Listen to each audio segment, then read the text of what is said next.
I think we're live. Five. Are we live? Yes. Our Five. last show of 2025. Right. We Wow. we are live, folks. How's everyone doing? Tiffany, how are you? And how's your mom? Hi, everything is well. Queen Mother's doing well. My family, she enjoyed Christmas. I am actually the Grinch wife. So I'm very green when it comes to Christmas. But my mother loved it. I got beautiful gifts. I didn't even give them no gifts. But anyway, Yeah. yeah, it was a blessing. I hope everybody enjoy their family and loved ones day. How was y'all Christmas? Did y'all spend time with your families? Uh, I'm a Grinch. you're a Grinch. Yes. You didn't have you didn't have family and friends and loved ones and that stuff. No, actually, I didn't. I mean, we know we made the kids happy. The kids had a great Christmas. Um, and hey, I'm here. I'm happy. I'm alive. My family's alive, and that's the most blessing thing you can have. At this point. So, I just think I don't know.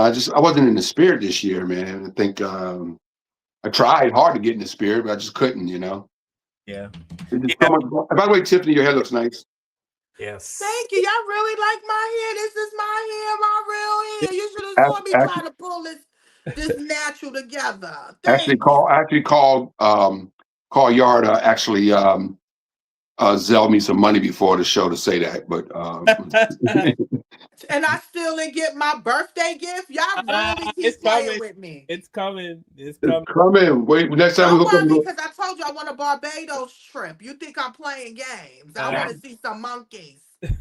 Damn, monkeys in Barbados, huh? Yeah, he said they flooded with them. have Man, monkeys everywhere. we Everywhere. have rednecks everywhere here, so we're flooded with rednecks in America. You're flooded with monkeys in your country, huh? All Look, right. So rednecks and coons. Today's show, our main topic will be I don't know if Nicki Minaj has gone off the deep end. We're not sure what's going on with Nicki. She on drugs. No one's sure on, but I think something happens when you get million. I don't know if somebody offered us 10 million to change this show to MAGA. Would Kev, if somebody said, I'm gonna give you guys 10 million each, I just want you guys to every Sunday talk about these talking points. Can I have two podcasts? Can I agree to that and then still do this show on Sundays and on Wednesdays? I can pretend like I like MAGA. No, I don't even know why you even asked Cav. He is I like Snoop know. Dogg. You can pay him and he will do it. Now, No, 10 see, I million, would I will never. be MAGA for 24 hours because I need that 10 million. No, I'm just kidding. See, I can't. I wouldn't sell out my race. I couldn't do it. I couldn't do it, Yeah, I Nikki. couldn't sell Here's the out my deal, though. race. Here's the deal. We don't have Nikki's money. She's worth millions of dollars. I don't think nobody on this panel is worth millions of dollars. Mhm. So to ask us to take a dive when we're working, to make a living and pay our bills and stuff is different than a multi-millionaire, which I believe she should be at this stage of her life, to do what she's doing and all the other multi-millionaires that have turned MAGA, 50 Cent and Tommy Hearns, the boxer, and and what's the football player, all these guys that have gone MAGA, all these rappers, uh, Lil Wayne and all the others. These guys allegedly are millionaires and should be at this And stage of bought their life, and right? paid for. Yeah. Yeah. And what's the other one? The big dude down in Miami with all the money. The big fat guy. All these guys got millions of dollars, man. And so for them at this stage of their life where they already have the millions to sell out their race is disturbing. I'm more. I understand if a guy trying to pay his bills and he go, "Hey man, I got to take this leap because I got to buy my mama a house. I got to pay my bills off. I got a credit card debt up to my neck. I got to do something. I have more respect for that guy than a guy that already got 15 million in the bank, and he goes, "Yeah, I'm gonna go MAGA." Yeah. All right. We already have someone in the comments saying supporting MAGA is not selling out. All right, we're gonna get to that. It is selling out if you're black. Yeah, it's all of you black. Oh, and right, like we said last week, a lot of Latinos are now joining ICE. You know, you got Latinos joining ICE, and you got black people following MAGA. And this person in the chat saying, "You don't see Jews following Hitler." All right. You know, but because these guys mean this administration means harm to people of color. I don't know what it takes for people to get that through their thick head. At this stage of the game, whether you're black or white or Chinese, whoever you are, if you don't see that this administration is against people of color, period, then you're just being naive at this stage of the game. I heard it's color, trans, gays. Yeah, Like I I heard mean, the gay community is very upset with her too. You know, because they support her. again, I'm not surprised at her. We look where she come. She's not a foundational black American. She does not know how it feels. She was born in Trinidad. We do not, I'm telling you, it's a lot of why she did what she did, and I'm not surprised. All right. All right. So, Tiffany, can you give us the rundown before we get started? We are protected by fair use only, okay? We do not own the rights to the content or the music. We use it as educational purposes only, entertainment purposes only. Everything that we said is allegedly, is not true fact because we don't have the proof. We're just giving our personal opinion. Please make sure you like and subscribe and share and leave us a comment and let us know how you feel. All right, thank you. And on today's show, obviously, we're talking about Nicki Minaj. We're also going to do a year in review of all the hot topics and all the events that occurred for 2025. Also, Tiffany, I think for every show we do, I want to touch a bit on mental health for Black people because Yes. you talk about it a lot and Hmm. pay a lot of attention to it. But it's really something that we really start to need to pay attention to because it is a thing, it is real, and it is happening. So I'm going to do a couple of videos on that. And also anything else blackity black that deserve discussing. Obviously, we will discuss it. Also, if you want to join the panel, if you have something to say and you disagree with us or you agree with us, we just ask, please be respectful. I mean, there's no need to come in and call us names and be swearing because we don't have that vibe. We just have our own opinions, and if you have your opinion and you want to share your opinion, and we'll give you our view, you give us your view. That's fine. We welcome anyone to join the panel. You want to jump on for a few minutes? We are absolutely open to that. And with that said, please like and share and subscribe to our channel. And we're going to kick it off with Nicki Minaj, and this is why people are so upset. I can't even name a Nicki Minaj song. I'm sorry. Two of us. All right, here we go. Here's Nicki Minaj on stage at Turning Point USA with Boys will be boys. Be boys. What And the? so for little girls, I don't want what was done to little black girls done to little white girls. I don't want it done to any girls. I want all the little girls in the world to know that you are unique. You are beautiful. You are you, and you can compliment another girl. You can compliment another woman and still know that you are epic and amazing. So that's what I would say for the girls. And I know I know my adults understand clearly where I'm going with that, where I'm I don't like that. I don't like people making other people feel badly about themselves in any way. We need to nurture young girls. Yes, whether they are black, white, Asian, Hispanic, they still need to be nurtured. They cannot continue to pay for other people's sins. They haven't done anything wrong. Amen.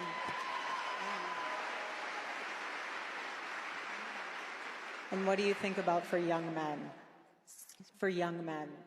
And for young men, don't be new scum. Yes, see, dear young men, you have amazing role models like our handsome, dashing president. And you have amazing role models like the assassin J.D. Vance, our vice president. And when I say that,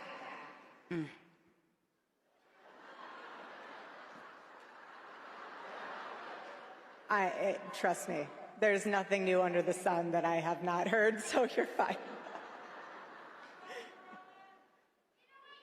Yes, we did. I love you. I love you. You have to laugh about it, truly. I have been called every single thing, and you know what? God is so good, you let it roll right off your back. And this is what's so beautiful about this moment, because if the internet wants to clip it, who cares? I love this woman. She's an amazing woman. She has a soul and a heart for the Lord. And words are words, but I know her heart, and it doesn't even matter. And you say what you want to say because I know your heart. I will not judge that. Sister. Thank you. For boys, be boys. Amen. Be boys. It's okay. Be boys. There's nothing wrong with being a boy. Amen. How about that? Amen. How powerful is that? How profound is that? Amen. Boys will be boys, and there's nothing wrong with that.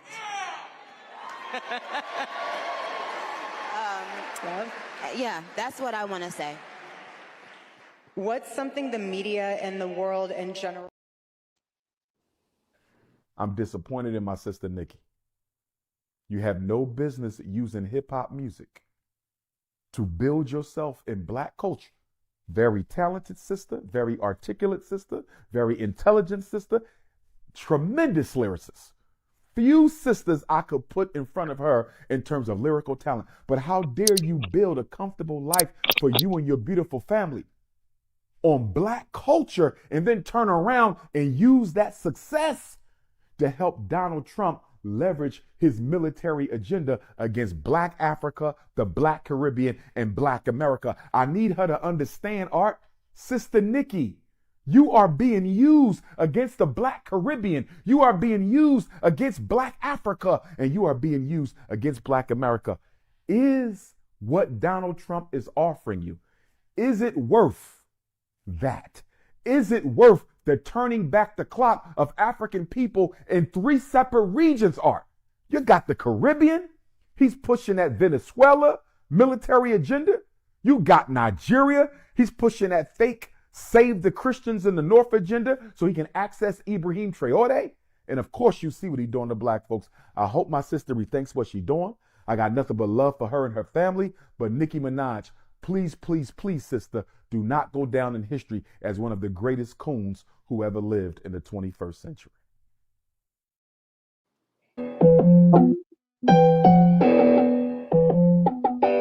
With the knowledge you gain, break away from the chains. We helping you grow the Black Therapy Show. You in a safe space, dealing with the black trauma. We unpacking and inspecting all our baggage and drama. Cause we gotta unite, no more killing each other. It's time to see a new future for my sisters and brothers. You know it, Kevin, Carl, and Tiffany, you'll have an epiphany. We'll give you everything you need to handle the enemy. We be giving you empathy, we gon' challenge you mentally.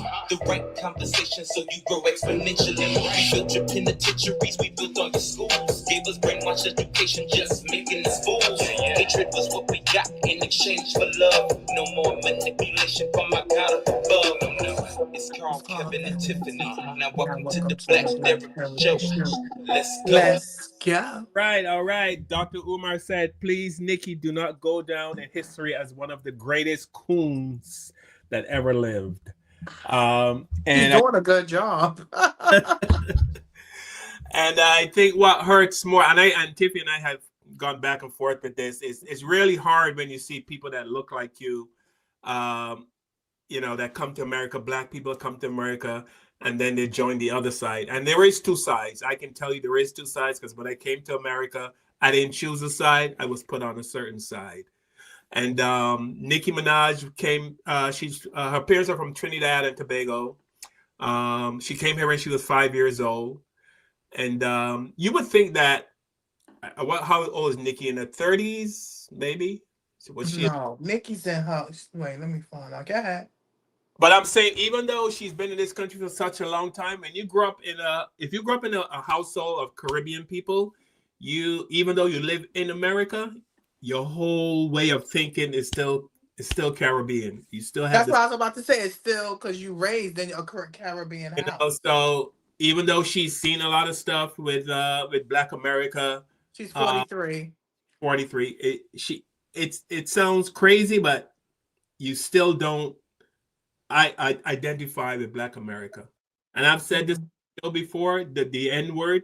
People say if somebody said the N word in my presence, white person, it doesn't hit me the way it would hit Kevin or Tiffany. Mhm. Because it does nothing to me. I hear it. Mhm. It's almost like the word boy or girl or dog or cat. But I understand how it hits Kevin and how it hits Tiffany. So same thing goes for Nicki Minaj. But if you're in this country as long as she has, you should know better because I know better. Which is why I have the views I have because I've seen enough. I didn't take no one didn't tell me how to interpret what I'm experiencing in America. I just use my experience, and my experience has taught me that I'm on the black side. That's what America has taught me, that I am on the black side. They just say, Yeah, hey, you're not only Bayesian, you are right, a black person right, in a race predominant world. Especially America. America is based on race.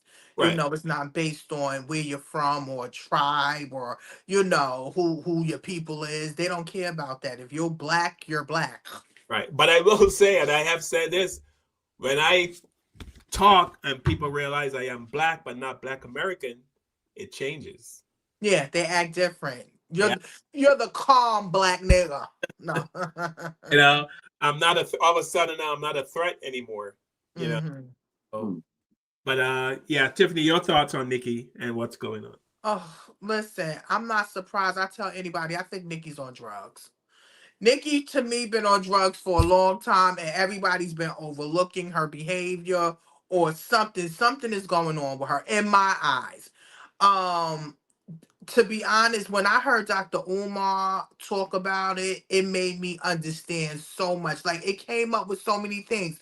She could be doing this because of immigration issues. I don't know if she's trying to make sure her papers stay immigrated or her family. I don't know. It could be that, she wants to clear her husband's name, sexual assault, because that he is actually a sexual offender. He cannot go to a school. He can't go to Disney World. He can't go nowhere where his children at. And not saying he didn't rape a child, but he did take advantage of a teenager when he was younger. So that don't come off your record. It could be that her brother is also in jail for sexual assault.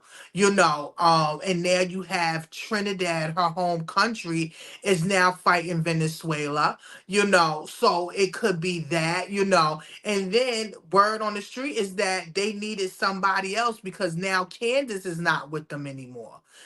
Candace done woke up. Candace feel like the small hats is in charge. They messed up everything. So now that she's over on her own side, they need somebody else that have influence, which is Nicki Minaj. She has influence. And why she has influence is because many of us put her there, put her on that pedestal. I always knew something was wrong with her when she started changing her body type. They all have these BBLs looking like trans women. It's it's just so much on top of it. But it's just really sad. Again, we gotta remember she's not born here, like you said. She still has the mentality of a West Indian and how they feel about Black Americans. So, like you said, the N word is not don't affect you like it will affect me, and that's the same thing with her. What's going on here in America is not affecting her like that because that's not where her mindset is at. And then another thing, why they keep saying that we can't make white people feel we can't make white people feel uncomfortable for being white, or we got to treat little white girls, it wasn't their fault. Was you trying to say that about slavery or what happened in the past that we cannot blame them? First of all, we're not blaming them, but they are the descendants of these ancestors that did what they did to us. So no. And then you got Vance over there saying, don't be ashamed to be white. Are you serious? The whole world is white. White, white, white, white, white. Why would you tell a white person not to be ashamed of being white? So that whole Turning Point USA was a big racist pie.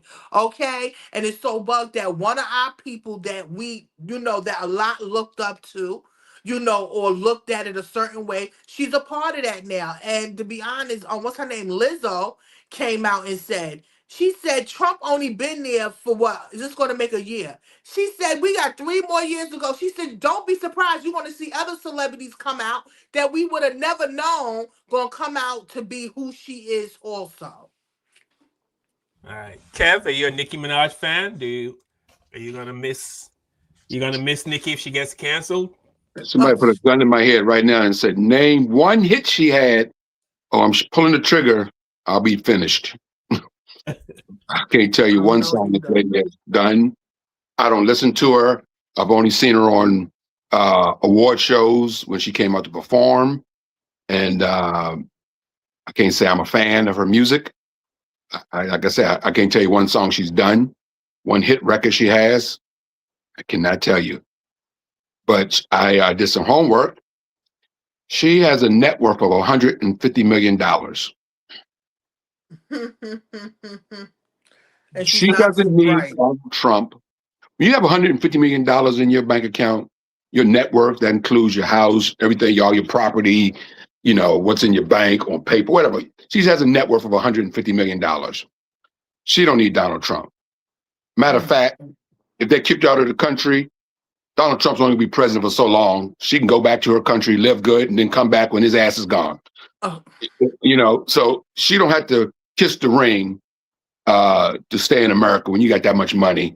You got high-powered lawyers, you have rights, and if she's not a citizen, I don't know if she's a citizen. I've heard rumors that she's not a full citizen. I don't know what the deal is, but she's been here since she was 5. So, and she's a multi-millionaire. She has the best lawyers money can buy. And if she had to go home, hey, Trinidad is not a bad place to be. Especially if you got $150 million to take with you. You can live like a king there too. And it'll only be for a couple of years because, Trump ain't gonna be president forever. I know America's a great place, right? So they say, but she can go back to her country for a little while if she's fighting for that, and if her husband's a criminal, that type of money, you figure things out. You don't hurt the people that help you get the $150 million. Because nobody in MAGA helped her get that $150 million. People that she shit on, the Latino community, the Black community, people that went out, all her fans that come to her concerts, the LGBT, community, all the people that go to her concerts and buy her CDs and spend money at her concerts and support her career to the point where she has a net worth of $150 million aren't people who hang out Turning Point. You know what I'm saying? So for her to go there, she's shitting on the people that help her be a success. Trump, this administration is not helping the LGBT. They're not helping the Black community. They're not helping the Latino community. They're out to get these communities. I'm not making this up. Anybody disagreeing with me that's watching on YouTube, I'm not making this up. All you got to do is Google and read Project 2025, or do some homework on Stephen Miller, or do some Mhm. homework on Steve Bannon. Okay. Get back to this show and tell us what you found out. Don't listen to what we say. Do your own damn homework. These people have a plan. Make America great again is just the words. Make America white again is the agenda. Mm-hmm. And that's just 100% facts. And so for her, for whatever reason, whatever her motivation is, she's crapping on the people that made her a success, or people that support her success.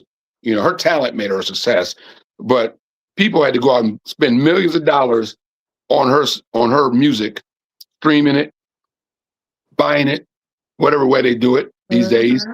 You know, and go to her concerts all over the world are people mostly black and brown. Not Mm-hmm. and Charlie Kirk. I mean, his widow's sitting there, and Charlie Kirk's on record dogging out Nicki Minaj, Yeah, he saying said she negative wasn't things a good about her. role model Is that saying she's not a role model, saying negative things for about black her? women, which is for real. It's true. He dogged out her and Cardi B and all black rappers and all female rappers. He jumped on them hard, and said negative things about them. So for her to be there next to this man's widow, and I mean, does she not read the newspaper? Does she not do her own homework and see what Donald Trump how many people he has affected since he's been in office? Mhm. I think And she's it's a not just people. pawn. It's You not just need to people of know. color. It's millions of white people that don't like this guy. Millions. Mhm. I mean, people just boycotted the Kennedy Center Christmas show. The artists, they're all white, by the way. They're like, Yep, they sure did. we're not showing up at the Kennedy Center. These are white artists. They didn't go to Kennedy Center for the Christmas show, the annual Kennedy Center Christmas show. It was canceled. Mm-hmm. It wasn't canceled because of Cardi B or Nicki Minaj or Jay-Z didn't show up. It was canceled because white people didn't show up. They don't want to see. They don't want to be around this guy. The Mm-hmm. honors. They don't want to be around this guy. He is bad. He is bad for this country, and people know it.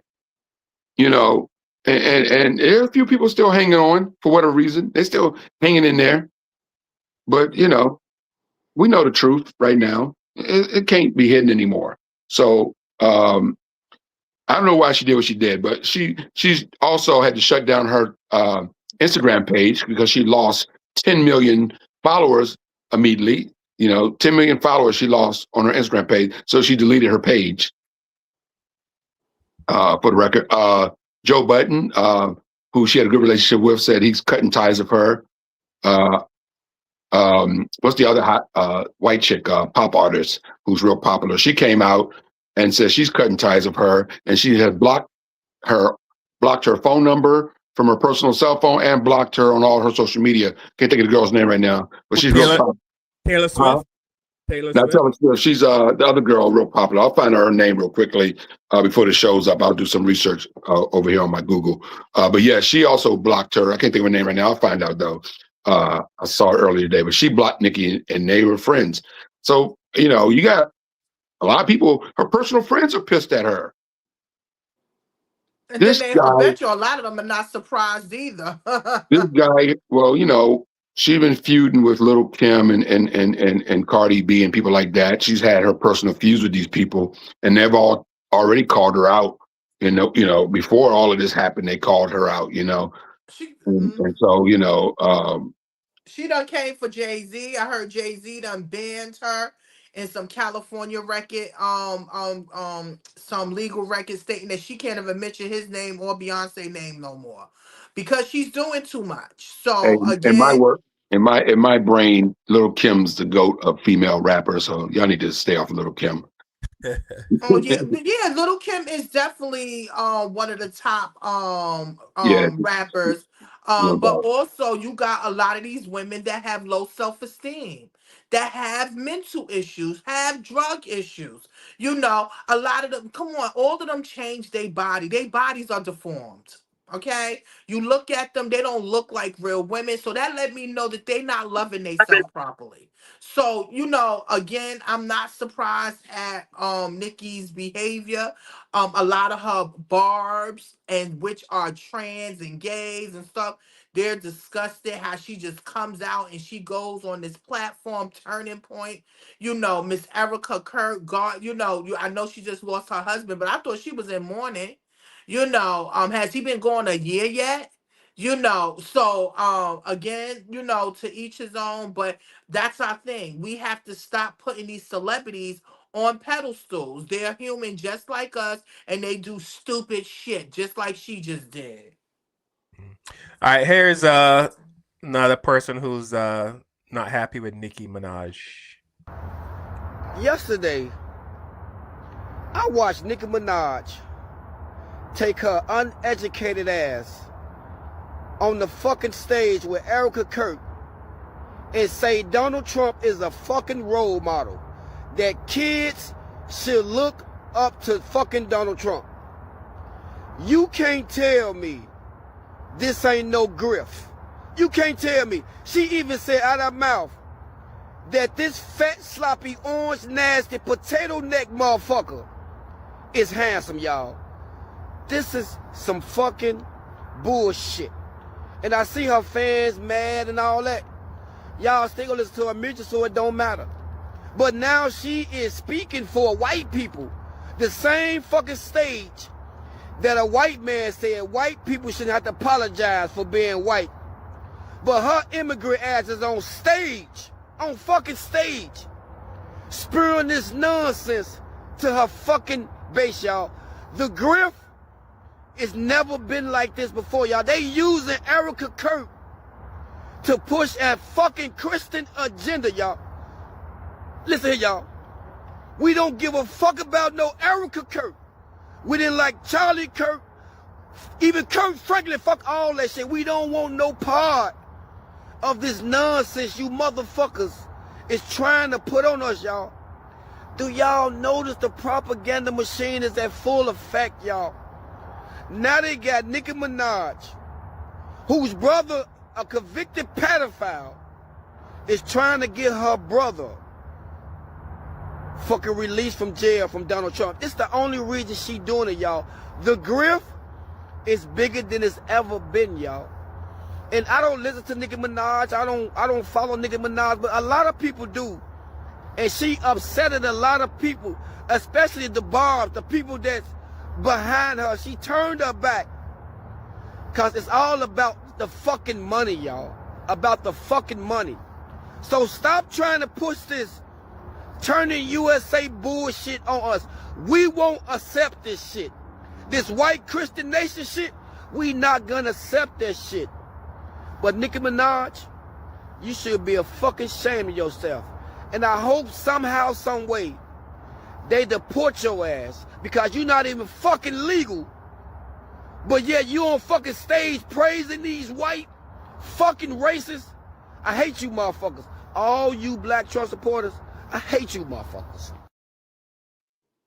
Cynthia, Rebo, Lovey, all of these people would sit up here talking greasy about us.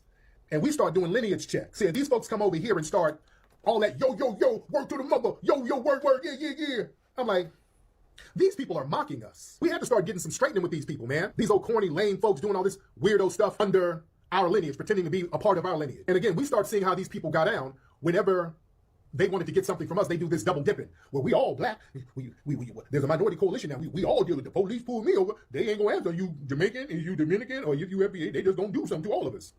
So they say that in order to get resources. They get the resources from us, and then when they get something specifically for themselves, they get to hoard all of that for themselves, and we can't even touch that. When they get something for themselves, well, they immediately put a fence around it, and we can't touch it. The tether class, you're the ones who made the delineation movement pop off. Y'all say we all black, and when Michael B. Jordan, our foundational Black American brother, tried to start that liquor company, Jorvay, using a Trinidadian slang term, a term that was popular there, all the Trinidadians whose asses are over here said, oh no, y'all can't use our culture. No, no, no, that's ours. Even Nicki Minaj got in on the mix. No, you can't do that. You need to apologize, okay? You can't do that. Just apologize. Oh, we doing that? Love to give us the divisive speech. Don't let them run that con game. And that same person, look, sir, you're about to win a Grammy Award. Shout out to Nigeria. Nigeria, stand up. Donna said, are you talking about Billie Eilish, Kev? Donna said, Yes, yes. Thank you so much. Appreciate yeah. that. Yes, Billie Eilish. Yes, very popular artist in America right now. One of the hottest, and she's cut ties with Nicki Minaj. Yes. Mm, Thank you, Donna. yeah. Yeah. I guess Nikki knows what she's doing. I'm certain she has an agenda. No one can be that dumb. And someone said in the chat, in the comments, that it's just a political view. And no, there. Listen, I at Christmas time, I had some friends over at my house, and one of them was MAGA. He's probably watching. I don't know if he's watching. Yes, yes, Tiffany. I had a MAGA. He was from India, and he said he was going to watch the show tonight. I don't know if he is watching, but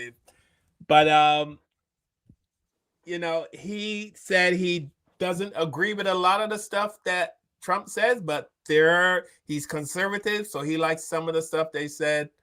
So that's why that's why he supports Trump, because he thinks conservatively. But I'm like, what about all the other stuff? You know, I've heard Republicans say some things that I agreed with, but there's too much racism in the Republican Party. Right, right, right. It's too much. It's just too much going on there. And I'm not saying that the Democrats love us anymore, but there's just too much racism going on. I don't hear a whole bunch of racism on the Democratic side. There are probably some racist people on the Democratic side. Of course there is. Yeah. Of course there is. But I don't remember any Democratic president in my lifetime that put together a ICE police force, which was made up of a bunch of undercover Proud Boys and KKK members whose sole goal is to go out and harass, now get paid, a good salary to go out and harass Black and brown people. I don't remember no alligator Alcatraz under Biden or any other president in my lifetime. I don't remember people getting snatched away from their kids and off of farms and hotels and day laborers and helicopters landing on apartment buildings in Chicago, snatching Black babies and throwing them in the back of U-Hauls. None of this stuff happened on the Democratic watch. Yeah. Not in my lifetime. So. Yeah. So I see nothing appealing on the Republican side. Okay, we have someone in the chat. I'm not sure how to pronounce this. It's DB Kiwi. I'm gonna go with DB Kiwi. And that person said, "You're right. Bill Clinton just put Blacks in prison for extended periods of time for minor offenses. Is that true?" That too. Yeah, he did. Listen, I was just watching a documentary that was on 60 Minutes. I don't know if y'all heard about it, that America wasn't gonna play, but Canada wound up doing it. And they wound up talking about how a lot of the migrants are being flown to El Salvador's worst prison, and to hear them say what was being done to them: solitary confinement, food, they not getting proper food, they need medical attention. Do you know how many of my Black brothers have said this? You know what my brother had to go through. My friend just served 33 years. Everything that they say that they're going through, Black people has been going through for years and years, as soon as that prison system opened up. So now we hope that these people that's from other countries that was trying to come against Black people, we know how it feels to be persecuted. We know how it feels to be jailed. We know how it feels to be treated like shit. You understand what I'm saying? So now a lot of them is getting a wake-up call, and many of them voted for him. A lot of people from other countries voted for Trump. And look how he's treating them, the Somalians. Y'all was going hard for Trump. Now look at y'all now. Come to find out y'all been frauding the whole country all this damn time.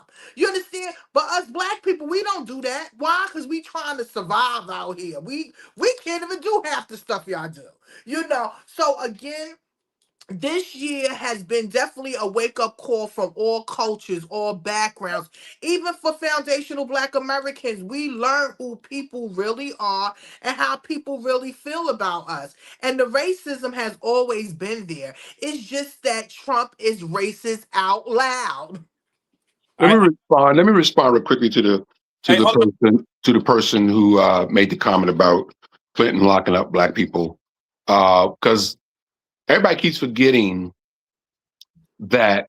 I'll say this quickly, cause you can move on. Everybody keep forgetting that Bill Clinton and of course Joe Biden, who well, I guess was a senator from Delaware, who helped put together the crime bill.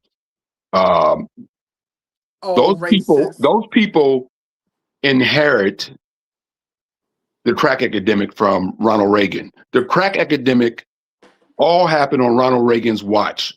The crack coming into South Central LA, the crack coming into America, that hit all of the inner cities, that destroyed families for decades and decades, that caused all of this stuff, that started all of this before Bill Clinton was even president, all happened on the watch of a Republican president by the name of Ronald Reagan. And do some research on Iran Cocker and all that stuff, and I forgot the other guy's name. I'll mention it before the show's up. And do some research on all of that, and Ali North and that whole thing, and the crack epidemic that happened on Ronald Reagan's watch. So to be mad at Bill Clinton or the crime bill that was supported by a lot of black people back in the day, by the way, black people supported the crime bill that now everybody bitch about, but black people back in those days actually supported the crime bill because they wanted the crack epidemic cleaned up. They saw families firsthand being destroyed by it, and they wanted it off the streets. I grew up in Washington, D.C. We had a show called City Under Siege that came on every night at 11 o'clock. And all it did was show murder after murder after murder after murder from crack, cocaine, killings with Rayful Edmond and all these people that were running these big drug rings. It was horrible living through that era. And my family was affected by it. And most black families were affected by it. So it was complicated, and the crime bill may have been wrong as we look back, but it didn't start on Bill Clinton's watch. It started on Ronald Reagan's watch. No, you're 100% right about that, but you cannot take away Bill Clinton's hand in a lot of things also, because I would never forget when Sister Soldier said, personally, Clinton and his wife is the one that shut her down. You understand? Because she was talking positivity. She was actually doing so much for the community, and they shut her down because she was too outward. And they had a personal beef with Jesse Jackson. So all of them got a hand in everything. And yes, it did start with Ronald Reagan because he let the floodgates open. But a lot of them ain't having an issue. They having issues with drugs now because why? It's hurting their families now. Yeah. It's in their homes now. You understand? And yes, you 100. All of us was affected by the 90s. My brother was killed in the 90s. You understand what I'm saying? So yes, a lot of things had what affected a lot of people over the drug thing. And also Clinton had a hand why Haiti is suffering, him and his wife. So no, most of those white people that are behind it, they had a lot to do with anything dealing with black people, the demise of black people, or making sure black people didn't get too high. They just wanted us at a level. All right, I'm gonna put the link in the chat if anyone wants to come on. If DB Kiwi, if you want to come, you don't have to show your face. You don't have to do video. If you just want to do audio, that's fine. If you want to come over more, stress your point, you can. But DB Kiwi also said Democrats don't speak racist things. They just do racist things while saying they love black people. I get that too. I disagree. because like I said, I'm not saying Democrats are perfect. You know, they No, have their they're not problems, perfect, but Kev.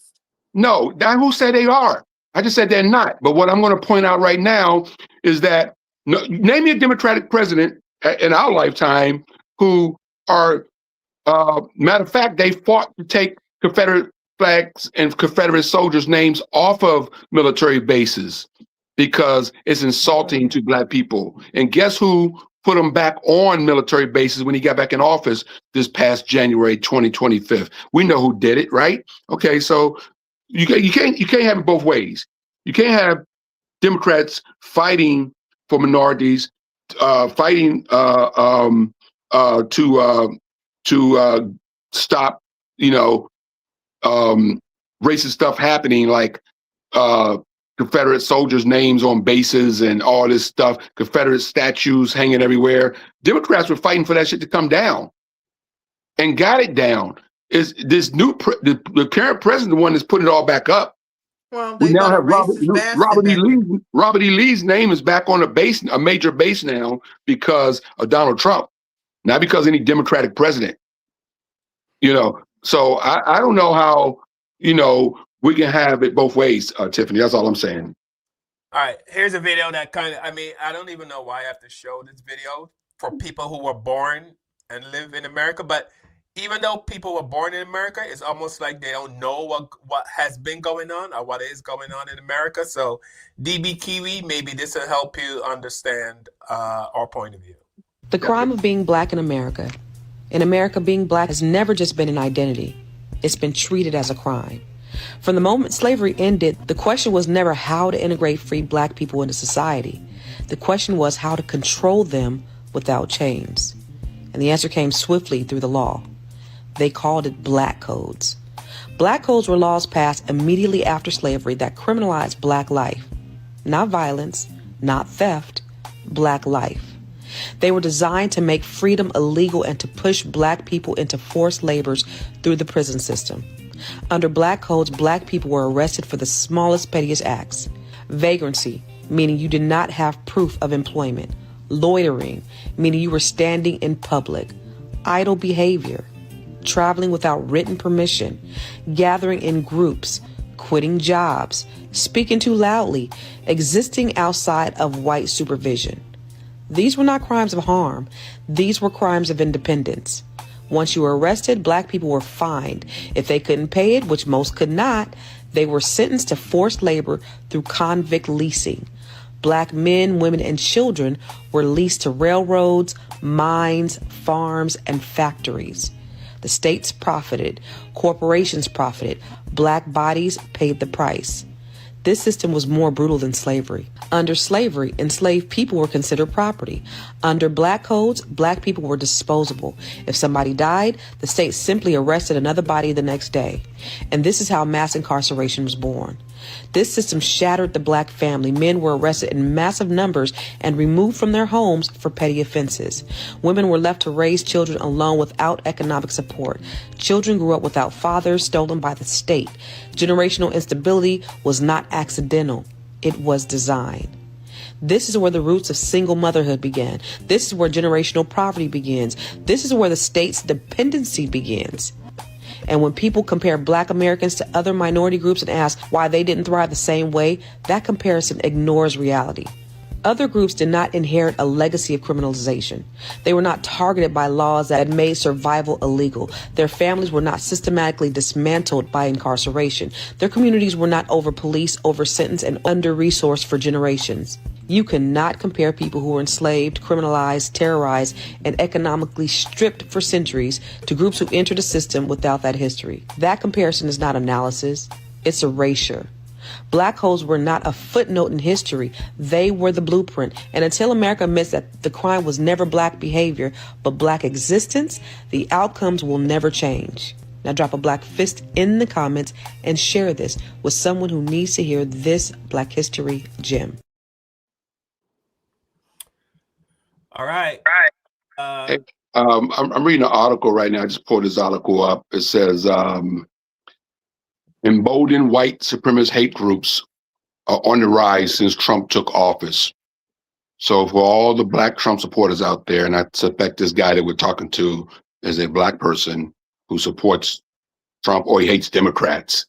All these white supremacist groups are on the rise and emboldened under this current administration.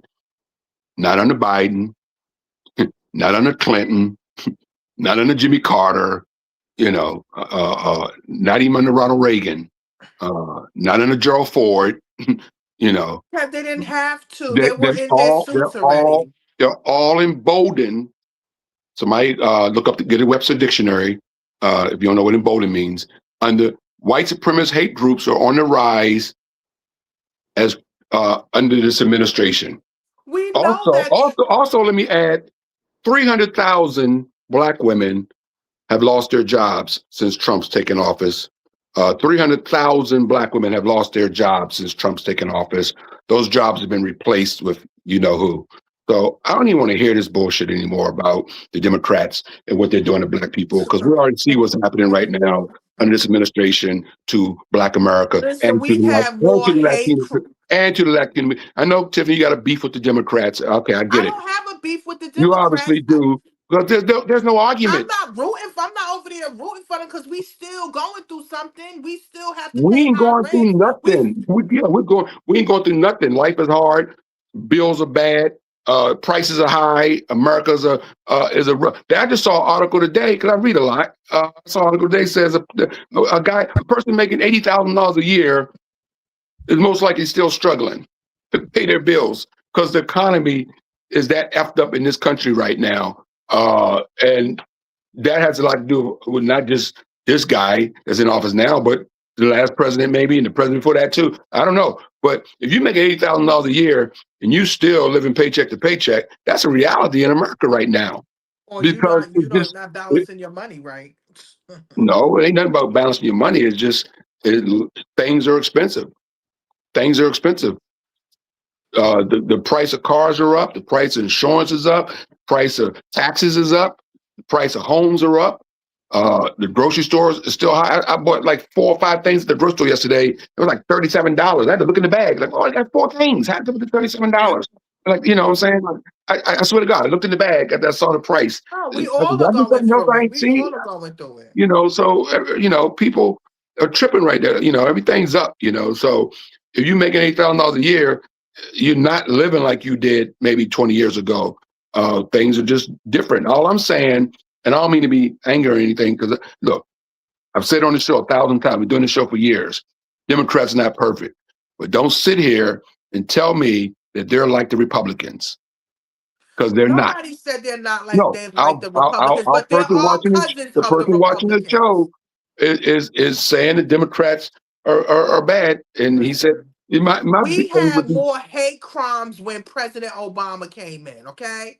If you want to look at those statistics, and he was a black man, half of a black man as running as Democrat, and we had more racial tension than I ever saw. Now, Trump, he just makes it okay to be white and out loud. He we gave them have the Trump okay to because of be Obama. horrible, white people. Tiffany, Trump wouldn't even be president if Obama was never president. Oh, no, we Trump is understand only that, president yes. because there was a President Obama. He is a manifestation of President Obama. He is here because of backlash from a certain group of America that didn't like to see a black family living at 1600 Pennsylvania Avenue. That's I get it. a large minority of this country was against that. No, And I believe it. they came out the woodwork. And that's why after all the stuff this guy has done, knocking down the White House and knocking down the East Wing or West Wing or whatever, and all the crap he's done, calling women piggy on national television and cursing and all the disrespectful things he's done, putting his name on the Kennedy Center, he is still the president of the United States because a large majority of people is okay with that. Because I don't know any other president, black or white, that could do what this guy is doing and still be president.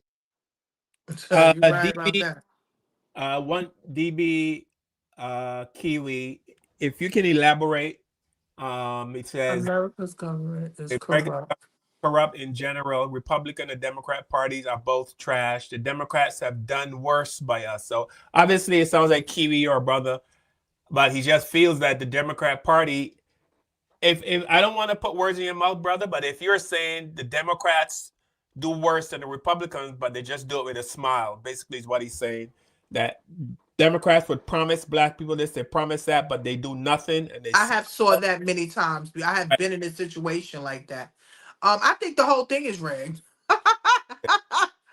I think, they just do what they have to do to get those votes, and a lot of people fall by the wayside.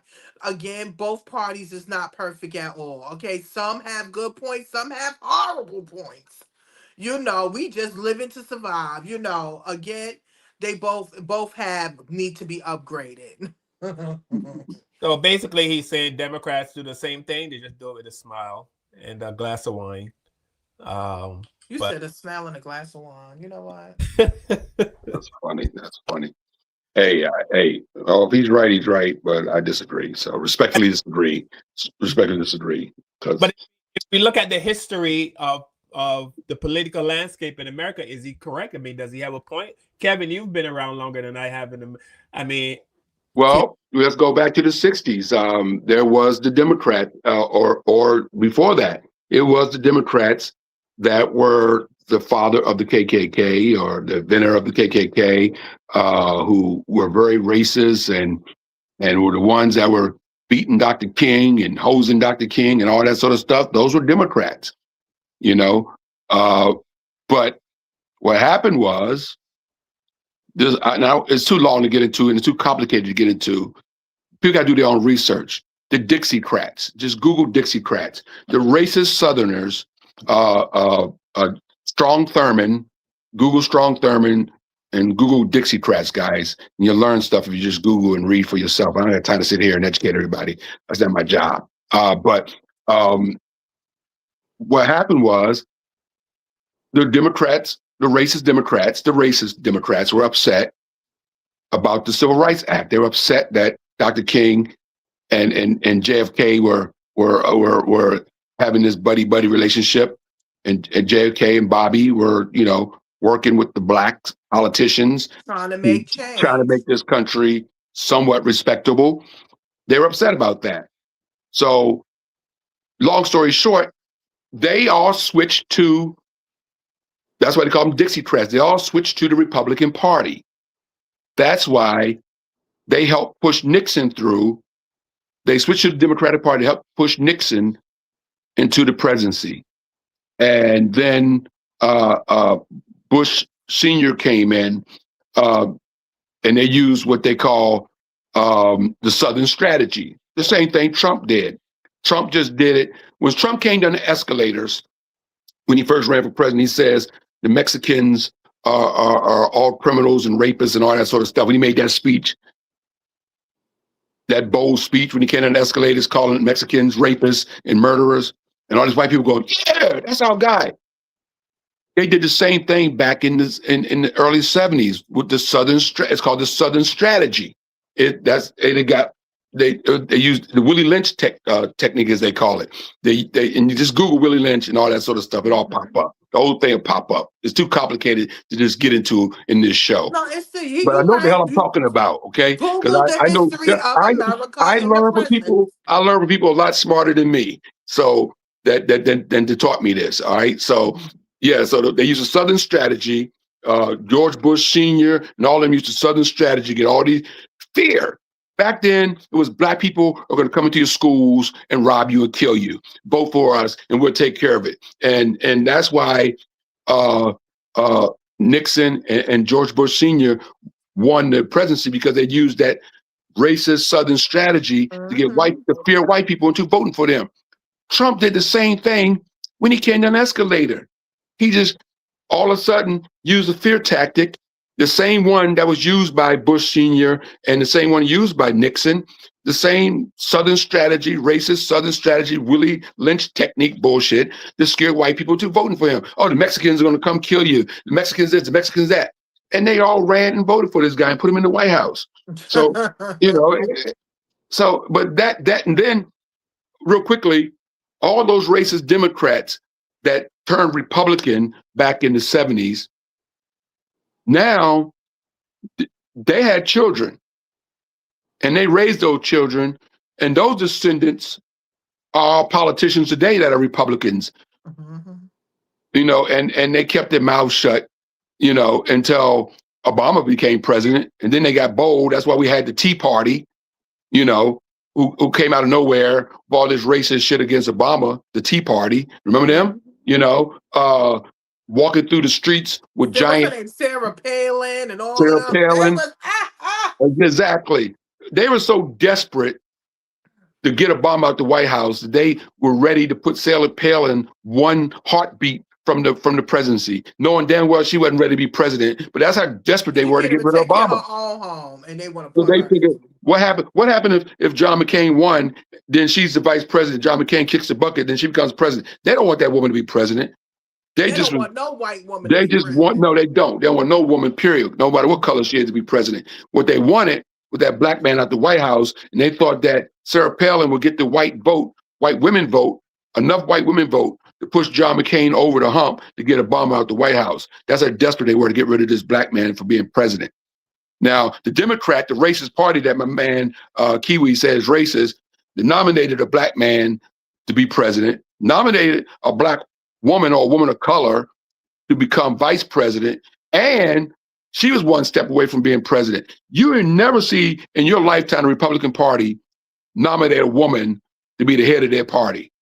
There'll never be a woman vice president of any color as a Republican, and there'll never be a woman vice president, a woman president under a Republican. If we have a woman president ever, it would be because of Democrats. Trump is taking away all the rights from women. Him and his racist judges that he put, conservative racist judges, are taking all these rights away from women.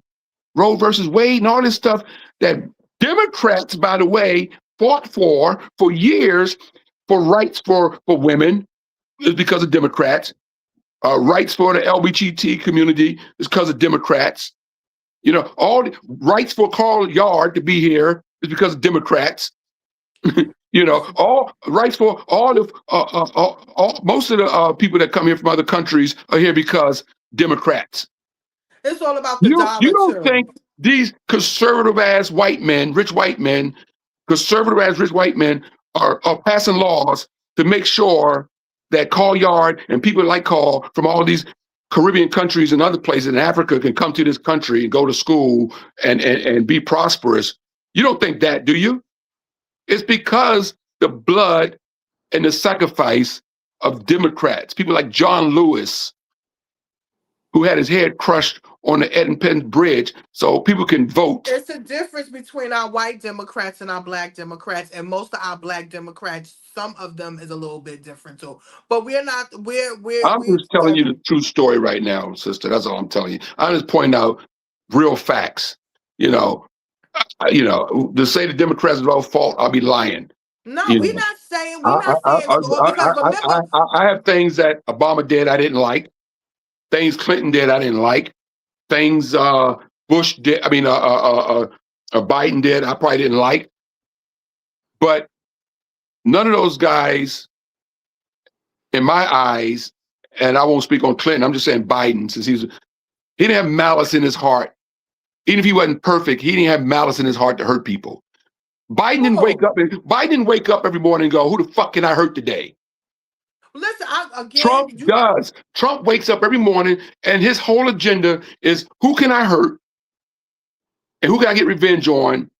And what can I do for me and my rich buddies? And his family. Don't forget his family. Well, they all rich. They're all super rich because he's the president. Because insider trading and all the other crap that goes on, the president is not even supposed to have businesses when he's the president. This guy is selling watches, selling all sorts of crap out the White House. You know, he's been in business nonstop. You know, he's not even supposed to. First of all, don't get me started, man. Yeah, I think January 6th, he shouldn't even be eligible to be president. But our forefathers didn't even think that something this dumb would fucking happen. So they didn't even write this in the Constitution because they didn't think in That they was going to 2024, in survive that long, 2023, right? in 2016 would be this fucking stupid. Yeah. Or they lived this So long. they didn't put it in the Constitution because they figured we wouldn't be this stupid. Because even though those guys were racist, our forefathers I'm talking about, even though they were slave owners, they were incredible businessmen. And most of those guys were very smart. I got to give it to that. George Washington and Thomas Jefferson, all these guys were smart men and amazing businessmen. You know, they were slave owners and there's some racist fucks, but they were great businessmen and they were very smart people.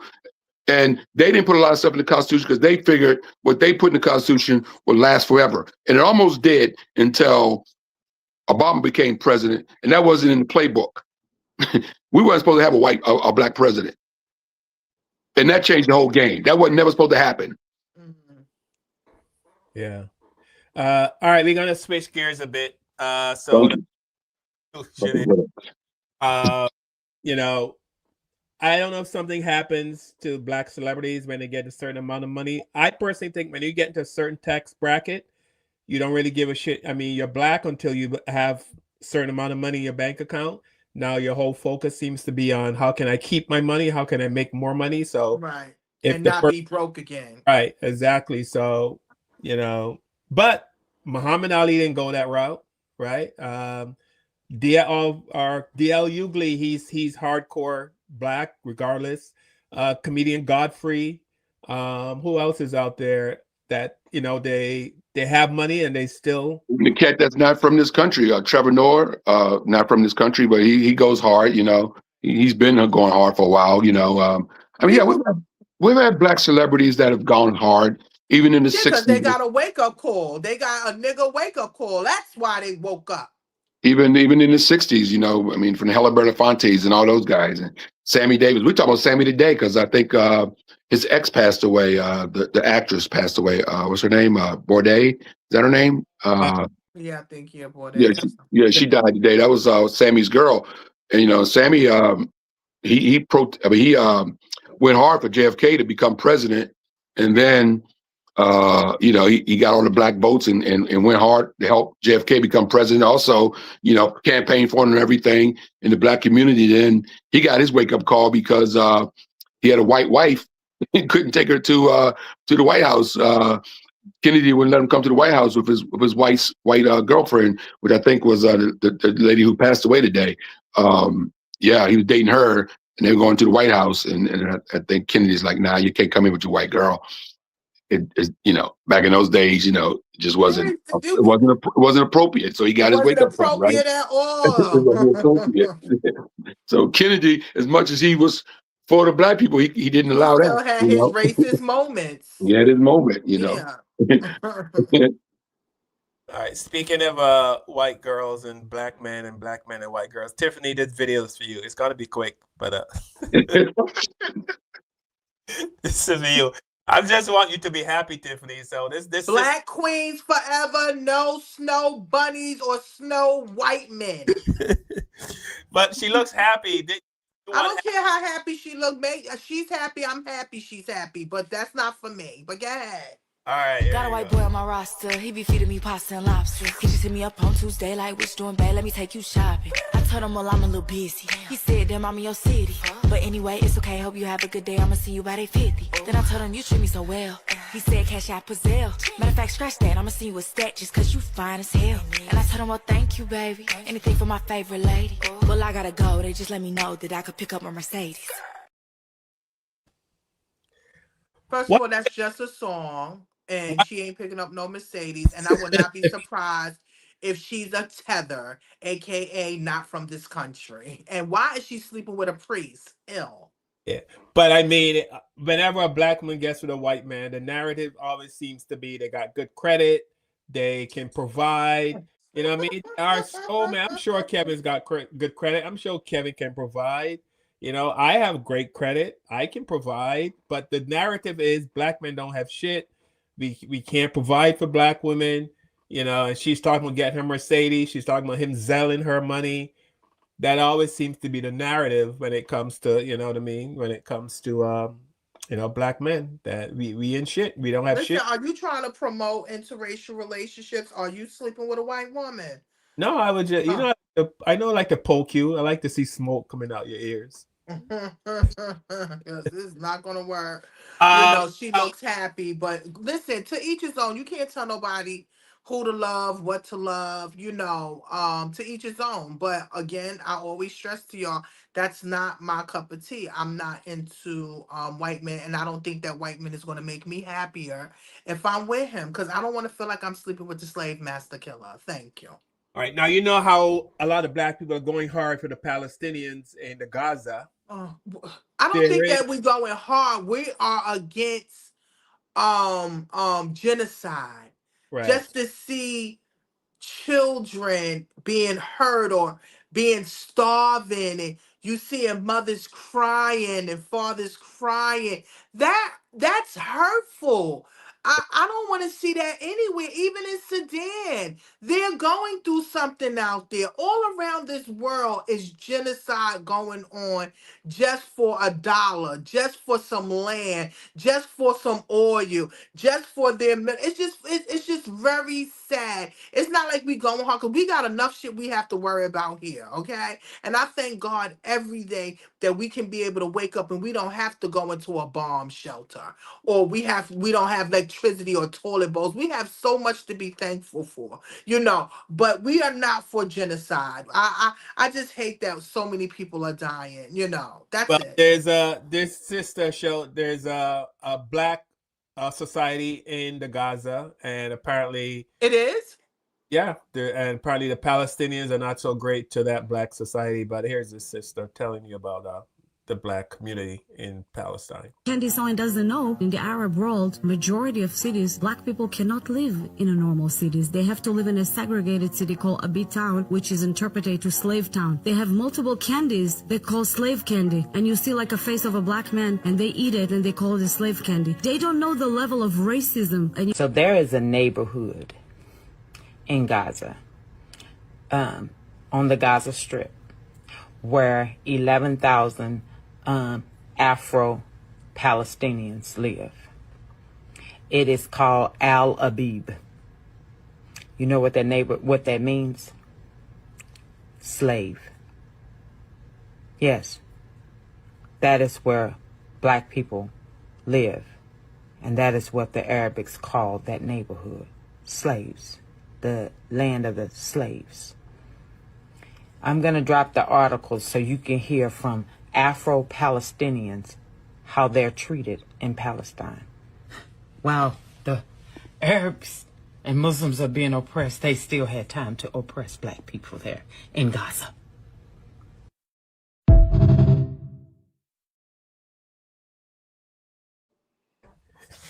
We can't get a break, can we, Tim? Listen, when you continue to oppress black people and disrespect women, periodly, you're not gonna have no peace nowhere. I'm just putting that out there. You're not gonna have no peace out there or nowhere. We bring forth life, especially us women, and then black people are the mothers and fathers of civilization. And then you would sit back and listen to the Somalis, and they would say, "We're Arab. We're Arab." Yeah, I saw those videos where they were saying, we're not black, we're Somali Or they're Arab. or They Arab." think they Arab. And my thing is, Arab was one of the ones that started with the slave trade. How can you be, and it's, and I don't heard that many times before where people say we are supporting or rooting for them, and not know that they will not help us. They're racist towards us. I don't care. Like I said, I'm not out there with a sign or anything. I just have empathy and sympathy for others that are suffering. And it's in God's hands. That's all I can say. It's all in God's hands. There's nothing that we can do. Yeah. All right. So I want to, like I told Tiff, I want to talk about the mental issues that, we as black people deal with. And there is a reason for it. I'm going to show a couple of videos of people talking about mental issues, and then I'll show why I think black people have more reason to be mentally affected in today's society. Does anybody else family believe that mental illness or mental disorders is not a real thing? Like growing up, one of my cousins used to always say that she heard voices. And she would always tell my family members, and they'll always be like, oh, you just talking to yourself, or maybe you need to pray it away. Like she literally had to wait 21 years just to go to the doctor by herself. And come to find out she has schizophrenia. And even after the diagnosis, they still refuse to believe that it's real. They don't believe in schizophrenia. They think it's all in her head. They say it's her imaginary friends, like she's doing it to herself. I even have a baby cousin that has severe autism. My family refuses to believe that this child is autistic. They don't think autism is real. Don't get me started on depression. You better not even bring up depression because that is non-existent. That is you having a bad day. This video is a tough one to make because it confirms what a lot of us as professionals have known for a while now. And that's that in the African-American community, we have an issue. We don't talk about mental health awareness until something devastating happens, you know, and I think we have to normalize it and allow people of color to be able to express their feelings and let them know that it's okay to not be okay and for them to get the help that they need. So rest in peace to Chelsea, and the conversation needs to start now. Depression doesn't have a look. Dr. Martin here. I could not agree more. In 2019, the suicide rate for Black individuals increased by 30%. Now, suicide prevention isn't just about therapy. It's about living wages and affordable housing and food security too, but something is being missed in the mental health realm. Depression doesn't have a look, and symptom and presentation is incredibly different across genders and populations that have been historically excluded, like Black people. As a result, there are so many missed opportunities for care. You also have to consider cultural display rules. Like, those are the cultural norms that are learned early on in life regarding emotional expression. And Black people have been taught time and time again through family, through history, through media, etc., that expressing emotions can be negatively life altering, that this world is not a safe space for our expression at times. So you can't just ask about internalizing behaviors like sadness or anxiety. You have to ask about physical symptoms like sleep difficulty and fatigue, changes in routine, like no longer having interest in certain things and not finding pleasure in things. You have to look at libido changes. You have to look at different forms of escapism, like substance use or never being home or over excessive video game use. I in no way believe depression is less in men versus women. I think that it is more easily missed in men instead of women because we are not asking the right questions. So as mental health providers, as friends, as family, as an individual, look at these different things in yourself, right? Because depression doesn't have a look. It doesn't. But there are other things that we can look at to see if we can catch it better so that we can help. All right, so this first video, this Black woman shows up to rent and just a simple thing, an Airbnb, and she has to deal with this bullshit. But unfortunately, this house has been leased. I don't know what else to say. It's kind of weird to me that she would tell me to come at 1, just for me to find out when I get here that it's already. Well, no, I'm saying that there's other properties that might be available if you go online and apply and then you review. But why would I have to apply before I view it? Well, not apply, but you know, there's different prior to just showing up on a property. Yeah, and honestly, this is a pretty large house. It's a 5-bedroom. How many people do you have? Do you need? That you're looking Well, I have for? 7 kids, so. Okay, 7 kids. So it's you and 7 kids. No father. Excuse me? No, I'm asking because you said 7 children plus yourself, so there's 8 people that are going to be living here. Or Okay, 9. what is no? First of all, what is no? Is it 9 people that are going to live here? Yo, you know what? I'm Man, gonna go. we First of all, have I every do adult have a over the age of husband. 18 I do. on an Okay, actual lease. that's why I not was what you asking. asked. You said, "Do I It's have my very kids bright. have a I'm sorry. father?" Yes, Why I would do. that even be important? Because I have to know everyone who's over the age of 18. But I'm not applying yet. I'm coming to view the house. Like, you know what? It's okay. But you just It's said all you right. didn't. You were going to. It's all right. I know. I know legally in the state of Florida, you can't First even of all, ask me about how many kids. No, I didn't ask you that. I did not ask you about you that. did. I made it very clear No, that it's I was fine. asking It's about how fine. many bedrooms. I'm gonna make sure and you said it was that 7 this video people. And I makes asked it if there to was the. another adult in the I'm house. gonna make sure that Again, this I asked video if there's another adult. makes it to the appropriate department again, because get into you the probably won't even have your again, license. You probably won't even have a No, license. I won't because I you asked probably won't even. proper questions You that probably are on the application you that's probably won't even required. have a license for long. It's required. I You will have probably my license. Won't even have a license You know for what? long. Yeah, I mean, he asked her if they have a father. Like, what does that have to do with anything? And she was married. That don't have nothing to do with the mental health. So I want to sit with the mental health. Because my family, I have family members that has suffered from mental health. A lot of us normalize it. We would see and know that our family is going through it, and again, like you said, we pray it off, or there is nothing, it's small. But then you would start noticing behavioral disorders, or they can't sit down, or they always up, or they start not eating properly, they start losing weight, or it's just so many different things. And yes, men go through it. They go through it in silence because they're not taught how to express how they feel. We also, a lot of people don't want to go and talk to nobody. It's people out there that we can be able to talk to. They have psychiatrists, they have life coaches, and I always recommend that Black people go to somebody that is Black. White people go to somebody that's white. Indian people go to somebody, because you would know that those is people that will understand your walk of life and what you go through.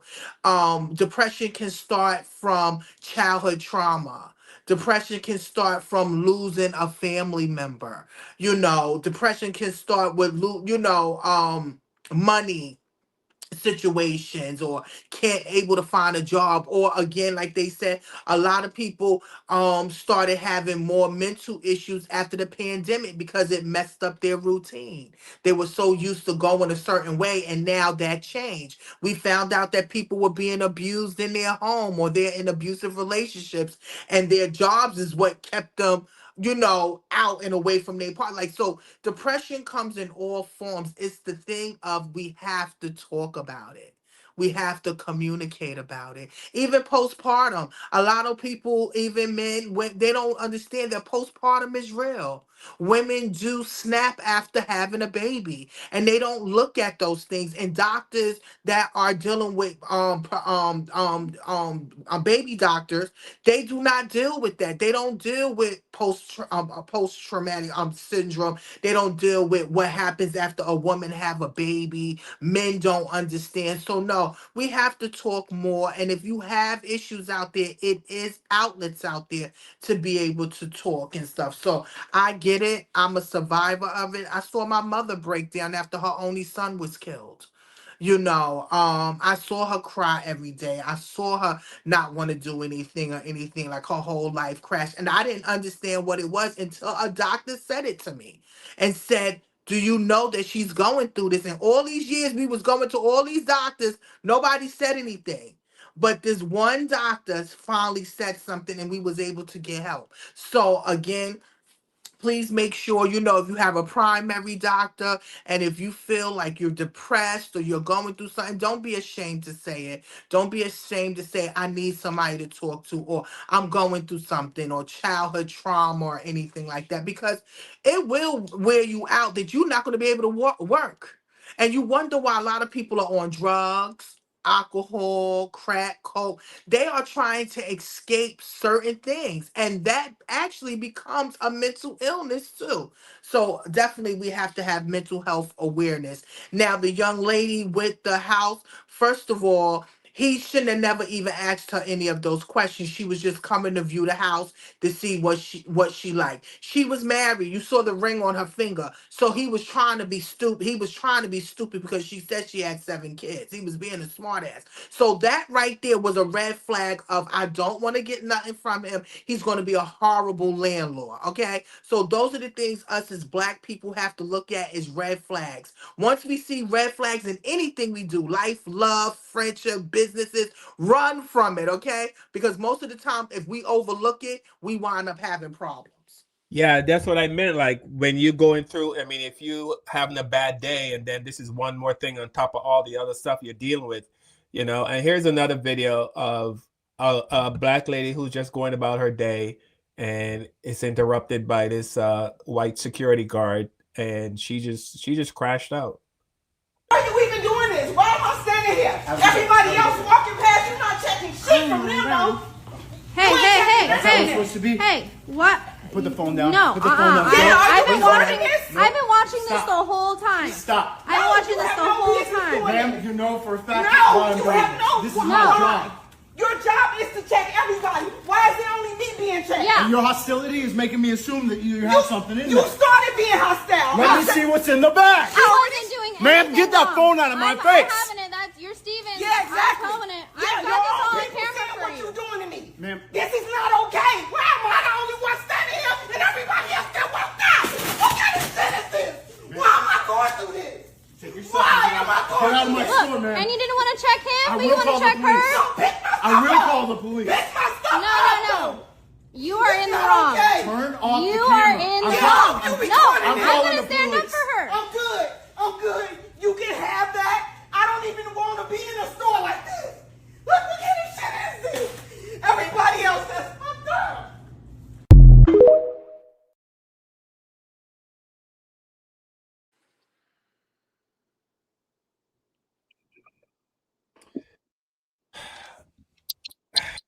He has no idea what he's doing to that woman. No idea. I know, you know, Kevin know. Some people watching the show know. You know what I mean? He's just totally oblivious. They don't think they don't have empathy or sympathy No. for us. I mean, you can feel it when you can feel it. You can feel it in your chest. You know what I mean? You can feel the hurt, the disappointment, you know what I mean? Like you can feel it. You can feel all the years of, bullshit she's been putting up with. And now here it is. She's just shopping. She's just bought her stuff. She's going to leave. And here it is again. I can't shop and leave a store. All the other white people just going in and out, nothing. But he wants to see what's in her bag. Yeah, that's the straw that broke the camel back. You want to hear something? Everybody that I have spoke to that has dealt with mental issues, that was a kind of day that they go through. Every time you turn around, it was something new. It was something else. And you trying your best. You understand? If you don't have some type of balance or God in your life or a good support system, you will pop. You will snap. You understand? So I feel very bad for people that have to go through this. But he felt nothing for her. He felt nothing. I remember many years ago I was at a bank, and back then they had the lights, that would go off when you're in the bank. The light would go off to let you know that this teller is free. Remember, go toong, and let you this teller is open. So the light went off, and there was this girl standing in front of me, and she didn't move. She was just standing there. So I waited a few more seconds, and she still didn't move. So then I tapped her on the shoulder to say, "Hey, you're next," just to let her know, the light's on. You can go now. You can. And she turned around and she said to me, "Look, I don't want to be bothered today. I'm sick of this. Just leave me alone. I just want to go." And she just went off. She was dressed nice, but I wasn't really paying attention to her because I wanted to get in and out just like everybody else. But she went off on, and immediately I recognized what was going on. Immediately. I knew she was dressed. She had on a little mini skirt suit kind of thing and the high heels and all that, but I wasn't interested, but I know that before me, there were probably a bunch of guys that were either catcalling, whistle, just hollering, doing all kinds of stuff. So I was the one that got it. Mm-hmm. You know what I mean? I recognized and I had some empathy for her. But that guy, and we've seen this, had zero. He did not see this woman is having some kind of crisis. I wish she was. He's talking about getting the police, and you can see the look on his face. He had zero empathy. It's almost like those pictures you see of white people standing under a tree where there's someone being lynched, and the white people are just standing there There's having. nothing to them, right? It's just, what I mean? It's the same thing, Like I remember when my uncle died back in the 90s. My uncle died. I got a call while I was driving.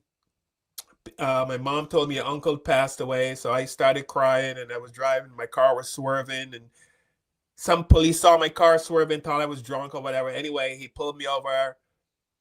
I'm crying, bawling my eyes out. And he just pulled me over and go, "What's going on here?" Told me get out the car, put me in handcuffs, called another cop. Cop car showed up.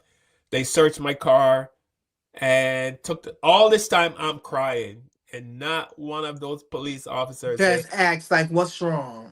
Okay, nothing. So I'm saying this because this is why Black people really need to pay close attention to mental issues, because sometimes you just want to go through a day as a normal person, but you can't, because you run into stuff like that. Mm-hmm. Ruins your day. Mm-hmm. You know. And you can see it too, like, because I recognize it now, because in having family members and going through it personally, I can see it. I can recognize it from a mile away. Like, I can know that somebody's going through it, or they're having an episode, or they're having a crisis.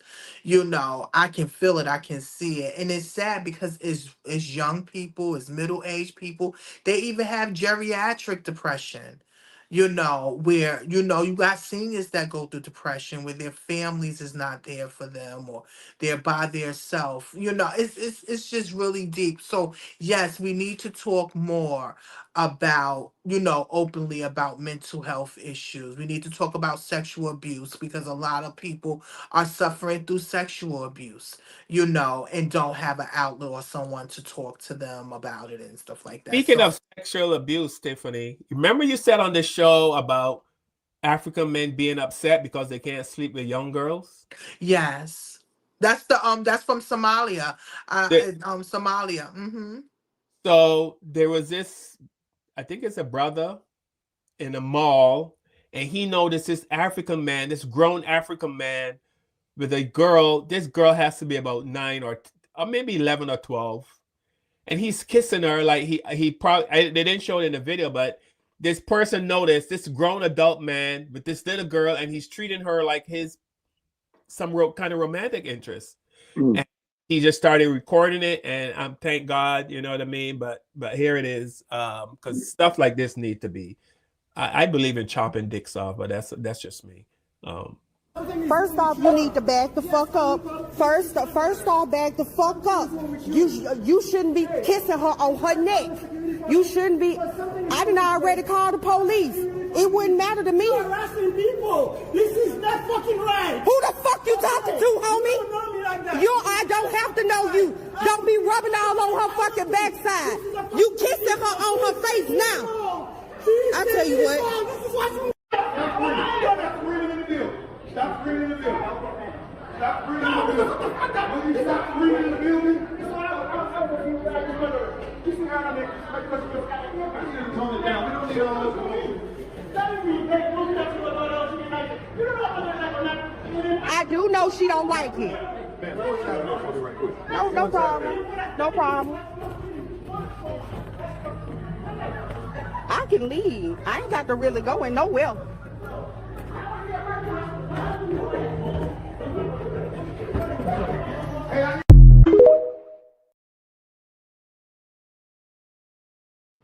See, in other countries, they are able to do this.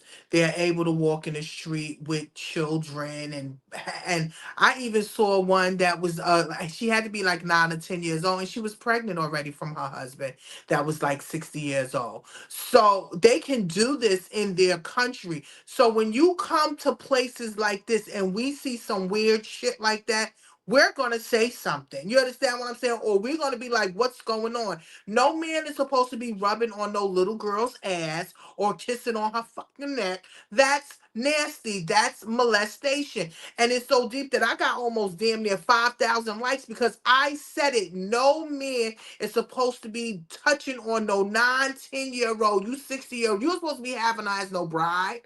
And they actually did a law for them to stop it. And the Somali men lost their mind. They went crying, saying you messing with Sharia law and all of that because of that. And they switched it back.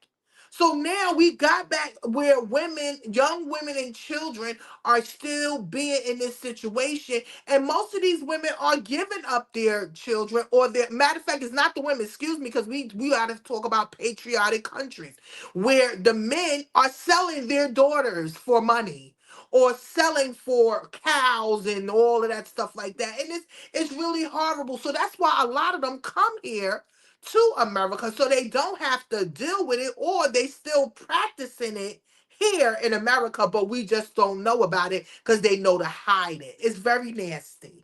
Yeah, that little girl, you could tell she's not enjoying it. She was just standing there. the girl barely has breasts, you know, and Mhm. you know, So protect the message of this whole situation. We must protect our children. yeah, Okay. Here in America, we have laws. We do not believe in that. Okay. We're not down with that because all of us had daughters or we know somebody that have daughters. We don't want nobody messing around, grown ass men messing around with a 9-year-old, a 10-year-old, 11-year. This is disgusting, period. You don't supposed to be find somebody your age, you know, or age appropriate. You understand what I'm saying? So my thing is, they need to all be put down. And that man was screaming and hollering because he saw that a woman stood yeah, up and said something. And he was like, what is your problem? Mind your business. You are harassing me. No, bitch. You're harassing me by touching this little girl out in the public like this. yeah, yeah. All right. So there's a black man going around. I think this is New York. I think this might be New York City, but he's treating white people the way they treat black people. That's Oh, funny. you talk about like he grabs his pocketbook or Yes, yes. yes. That's how I do it all the time. Yeah, I know. He's hilarious. So yeah, here's his brother doing exactly to them what they do to us. Are you sure you live here? Oh, okay. You have ID? Do you have ID? Sir. You don't have ID? Trying to see something. I'm trying to see something. Wait, I'm trying. Here, come out here and talk to me real quick. No. Yeah, it's been a string of robberies, and the description kind of fits you. Get out of my face. Nah.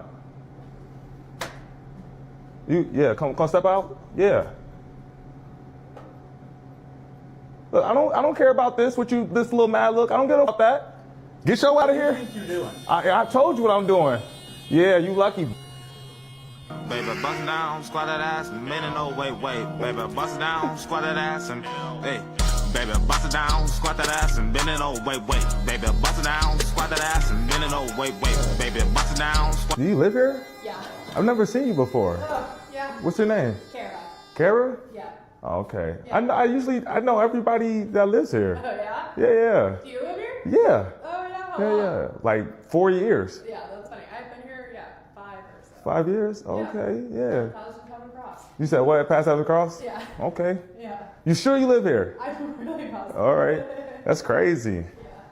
It's been a string of robberies, so they've been scamming. They've been printing out those. You haven't heard the building? It's crazy. That is crazy. Yeah. So I've been making sure everybody, like, you have to make sure everybody that comes in here, you have to be like, do you live here? Because they scamming right now. Yeah. It's some. Yeah. Thank you. Yeah. All right. Wait, I'm trying to see something. I'm trying to see something. Wait, I'm trying. Yeah, that guy is hilarious. Things I've seen, man. That's hilarious. Yeah, I saw him when he be walking, he be grabbing his bags real tight. They be looking at him. He be looking at them like, shit, I need to watch my. Yeah, I saw one with him. He was cutting in line. He walked from the back of the line and ran all the way up to the front of the line. And yeah, that guy's pretty funny. That's funny as hell. Mm-hmm. That's hilarious, man. Yeah. I've never seen that before. That's funny. Yeah. So call the year in review. Okay. I printed out. So we had and did you include the celebrities we lost, Tiff? It's in there in between there, like it's just telling you the different, Yeah. So days and stuff. yeah, so we had in January that man killed 15 people in New Orleans. Tiff, that 15 people died in New Orleans. Mm-hmm. The truck was traveling at high speed. Yeah, and he went into the crowd or something like that. Former armor member. I didn't know 15 people died during that. Wow. Yeah, so in January we had the guy. He was Middle Eastern, right? Was he Middle Eastern? The guy. And he unalived 15 people. Um, in New Orleans. He was just. Did he die? Did he die? I Oh, don't. I don't know. I have to look to see, but that was one of the top things that happened in the beginning Yeah. of January. Okay. Uh, do you have it with you? You want to read what? Yeah, I have it with me. The Tulsa vehicle exploded in Trump's near Trump Towers. That was something. Ray Hodges, the young man, was killed in the bodega by a trans. All right. The nurse was breaking the limbs of the black babies. Right. That Yeah. was in the beginning. The wildfires was going crazy in January, the beginning of January, and almost predominantly white neighborhoods. And it actually leaked over to a black community that's been there for a very long time. Um, um, Oh, the insurrection. He let out almost 15, well, almost half those people that was locked up. They all got freed. In January, as soon as he came in, he got rid of them. In February, you remember the Black Hawk helicopter in New York that went down? Right. Yeah. Yeah, and Trump blamed it on DEI because the helicopter plane the pilot was black. Isn't that something? Right. Yeah. He blamed it on DEI. The pilot was hired because he was black, and black pilot Mhm. suck. We had a lot with Black History. Beyonce and Kendrick Lamar was popping during that time. The Super Bowl, the Philadelphia Eagles won during that time. Also, Kendrick did this performance. Kendrick was pumping this year, wasn't he? He was Mhm. wearing them down this year. Um, Also, we lost Angie Stone in March, Roy Ayers. Dwayne Wiggins and Miss McGee, rocking chair, give me that rocking chair. Um, the young man Kamalo, he had that Oh, case about the white boy, about the whatever white. happened to Carmelo Anthony? Yes, Yeah, from Texas. Still yes. locked up? Is he still locked up, or is? No, he's out. They let him out. I think he's out now. Um, All right. June was a lot. I'm talking about birthright citizenships and stuff. Um, July. A fifth grader plotted to kill a classmate over a relationship. Like it was. We had a lot of mental health issues, especially with young Oh people. shit. Yeah. We had a lot dealing with Black Americans versus Africans. We did a lot of That seems to be trending up for whatever reason. Yeah, that's that. we did a lot of that. Yeah, The Essence Music Festival controversy is now owned by by Africans. That was a big thing because a lot of people said it changed since they was there. yeah, because that's when the Africans came on and said the originals are here. Yes. Kevin got a watermelon put on his front porch. That happened in July, okay? Okay. I can't believe you put that in there. Jeffy got a watermelon. No, what happened is every time we talk, I put in what we talked about and stuff, Okay. so it gave me a bullet point. Okay. Okay, we did an episode about protecting Black women. We also talked about this is for July, the passing of Malcolm Jamal Warner. He passed away in July. The whites only town in Arkansas was developed. Everybody found out about it. The Cincinnati Jazz Festival when they had the fight and all of that, them black people tore their white asses up. Yeah. Truck driver attacked in North Carolina, media silence on that. August, we focus more on public racism and the public health crisis and mental health. We talked about that again, September 2025, Charlie Kirk was murdered. The white on white extremist violence that we were going through. The HBCUs was being threatened. Trey Reed was found hanging, and they still have not said anything about this case or anything on the 100-year anniversary of the school. The celebration of life of Asata Shakur. She made her transition at 78 years old. Um, October 2025, a Michigan black young man was punished for disarming a classmate where he stopped him from doing a gun. He took the gun apart and stuff, and he actually got kicked out of school for helping. The SNAP benefits was halted during the month of no, wait a minute, let me go back. D'Angelo passed away. D'Angelo passed away in October. All right, so the SNAP benefits, Sonia Massey update. I think that the cops got their time. Was it enough time? I don't think so. Also, death of an NFL player, Marshawn Nealon by suicide. Prison systems and the private prison discussion. Remember, the private prisons is upset because they not having enough black people up under there. They want more inmates. um Mental health, again, we talked a lot about in November. P Diddy, a lot was going on with P Diddy during that time.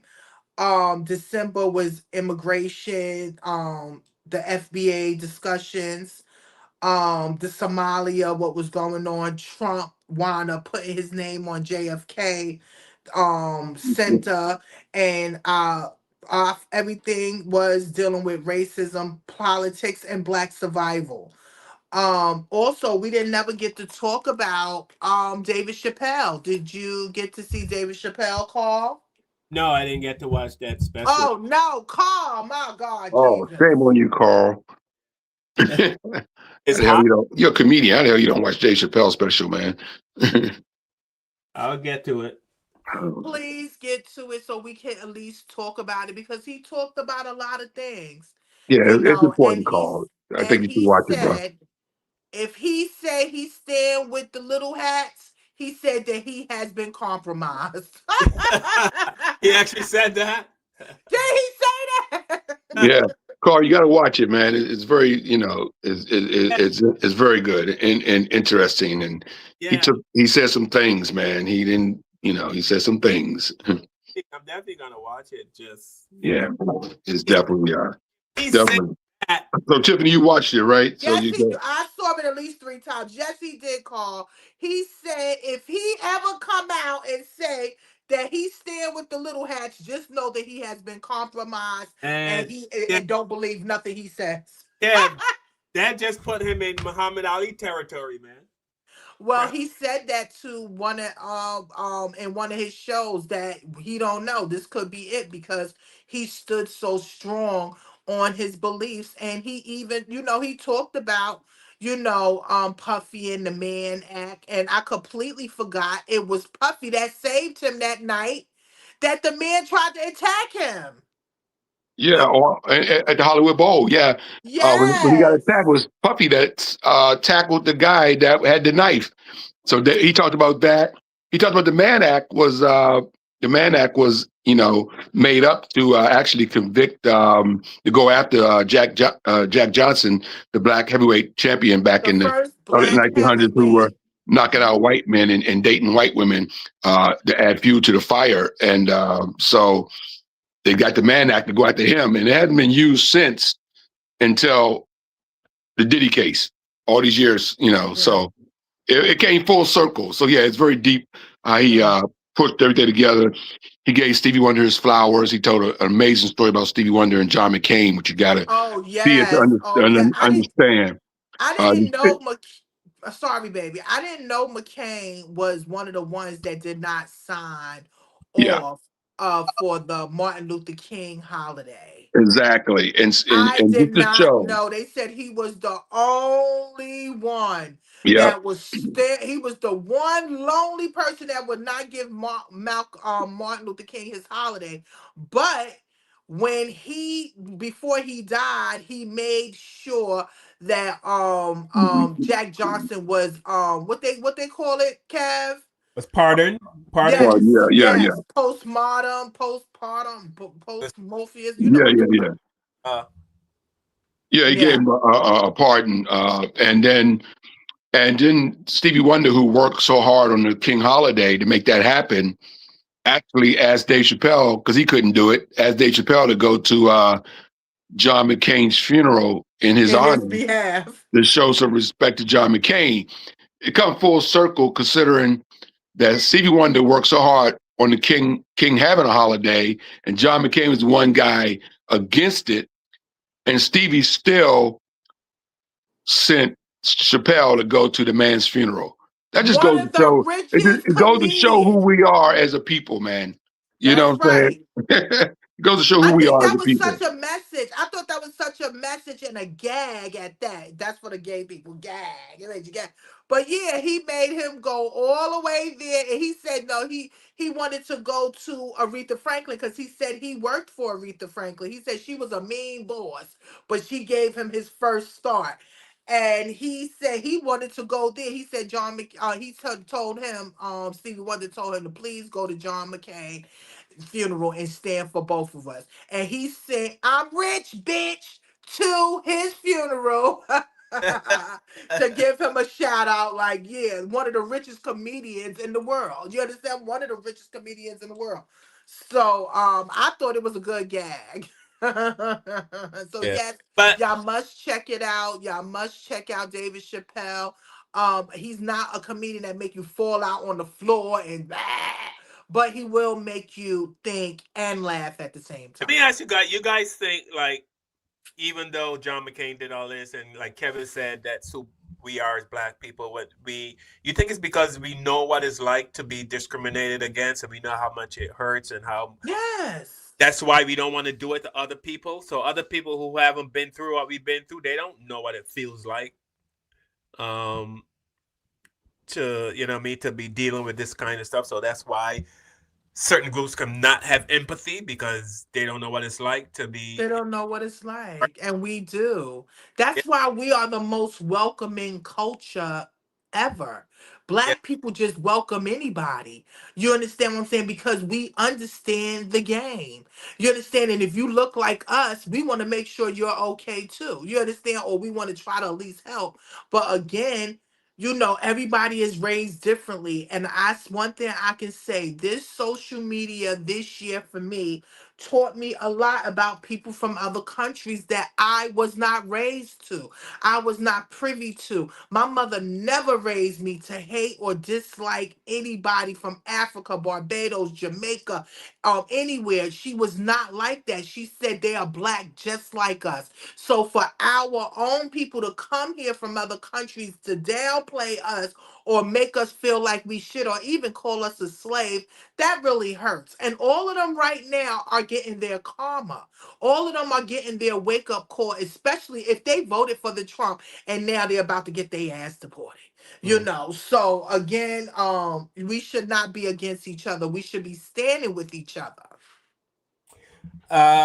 Who started Pop the Balloon? Who started that Pop the Balloon thing? That was a Black person, right? I don't know, but I know it's funny as hell. Some of them are very funny. I think it was a Black girl, right, Kev? Because I think she sold it to Netflix, and I think it's a Black. I think it was, yes. I believe so. I'm almost positive, yeah. The reason I'm asking because now there's a white Pop the Balloon, and there's a white version of Pop the Balloon. Oh, well, they know how to steal. You know that. They good at stealing. We'll do something. And I heard it's not doing good on Netflix like that. No, yeah, I heard it's not doing well on Netflix. But here's the white version of Pop the Balloon. Oh my God. Welcome to blind speed dating. Can you step forward? Yeah. All right, perfect. Ladies, let's look at those shoes. What do you guys think? The Blazers. What are y'all thinking? No. Oh, no, we are. All right, why did you pop? I don't know. They're just like, they're a little bit dirty and I just like... All right, well, you can get out of here then. All right, let's move it up. Let's see the pants. All right, we got the brown vintage pants. What are you guys thinking? No. Oh, okay. Why did you pop? They're ugly as fuck. Okay, maybe you are too. All right, why did you pop? That's enough of that. He said, "Maybe you are too." That's from people who don't have culture, right? Yeah. How you steal from people who don't have culture, right? Yeah, her name is Arlette Amuli. I don't know where she's from. Hello? You heard me? You hear me? Testing 1 2. Can you hear me? I can hear you. No, I can't. Hello? Hello? Did I mute myself? Did I mute Hello? myself? I don't know. Can you hear me now? Testing 1 2. I can't hear anything. Can you hear me, Kev? I hear you. Okay, Yeah, I'm gonna keep talking then because I can't. I hear you. Okay, I see what's wrong. Okay, can you hear me? Yes. Okay. Yes, we hear you. All right, that was something. Yeah, that was my fault. Yeah, Oh, that is run by African girl. African girl. African Yeah, girl she started. sold it. Well, listen, I wouldn't have sold it. But yeah, she's an African girl, Congolese, and from the Republic of Congo. All right. So I want to do, Kevin. I cringe when I talk about relationships. Yeah. Why, Carl? The reason is I know Patricia watches, and I don't want to get Kevin in trouble. Can't get me in trouble. I get myself in trouble. Yeah. So anyway, there was a Pop the Balloon episode, and this guy was talking to this girl, and he asked her if she has any male friends, and she said yes, she has some kind of business, and she interact. And he said women should not have male friends. No, they shouldn't. I agree 100%. I agree 100%. You agree? Yeah, of And course. we feel the same way. Y'all men should not have no female friends. We don't. You know how many people are married now Yeah. that married people they've known when they were married? Like they married their best friend. Who's the famous person that just married? Somebody famous, I think last year, just married his girl. What's the singer? The singer, I can't think of his name right now. He married his girl, some girl that he's known for a long time. Blair Underwood. Was it? Yeah, Blair Underwood. There you go. That's perfect example. Perfect example. He gonna marry somebody that he was friends with the whole time he was married to his wife. I should too. He been knowing his wife. I think she was his stylist, and he wound up marrying her. Yeah. And stuff. See, A lot of them do that. Yeah, no male friends. No male friends. No male friends. No male friends. I don't care who they are. No male friends. I don't trust them. Like my man, like the OJs say. Yeah. They smile in your face all the time. They want to take your place. Backstabbers. Backstabbers. Well, I'm pretty sure that you and Patricia are gonna have a little discussion. Patricia. Ain't no discussion. No male friends. Okay. In the story. Okay. All right. Here we go. Do you believe in guy friends? I do have guy friends, yes. Go ahead, pop my balloon. Why? Ain't no such thing as a guy friend. Ain't no such thing. If you have a guy friend, it's only because you haven't gave him access and you really got men on the back burner. Let me tell y'all something. I'm about to game y'all up about our beautiful women. Women so cold that they'll tell you the truth and still be telling you a lie. They'll introduce you to the guy they're going to cheat on you with. I'm a licensed cosmetologist, barber, loctician, braider. So I have a lot of clients that I've built relationships with. Some of them have wives. Cool. Some of them I do consider friends. So I don't agree with that. Let me ask you something. What's the cutoff time they can text you? My clients I have a 24-hour access business, so I charge additional fees. So if I was your man, could I have access to the way they contact you so they can contact us? Sure. Okay. Yeah, sure. Most definitely. Transparency. Okay. Yeah. They really just wanted to be your friend? Well, yeah, I mean, you can have guy friends. No, you can't. Only way you have a guy friend is you're saying we're only friends. They're hanging out with you in hopes of something else happening. They hang out with you and they circle like buzzards, waiting on a crack in the door, a chink in the armor. Guys are not made that way. Men, you don't hang out with fly chicks to be their friend. You hope you catch them hurting one day and you're there for them. Guys know I'm telling you the truth. Y'all remember all that shit that y'all was talking about, how it's insecure for you to not want your partner to be friends with the opposite sex? Well, this is a clear case. Blair Underwood marries his best friend of 40 plus years a year after divorcing his wife of 27 years. Now, I'm not saying that she's the cause of their divorce, but I can guarantee you that every time he was having issues with his wife, he was running directly to her. And he didn't just marry his friend because she was there for him. He also married her because he was attracted to her. And you don't just gain attraction for people overnight unless they have something to offer you. Now, you can be oblivious if you want to, but as for me in my house, either you're going to be with me or you're going to be with your female friend. But you can't have both. Peace. Do you believe that men and women can just be friends? No.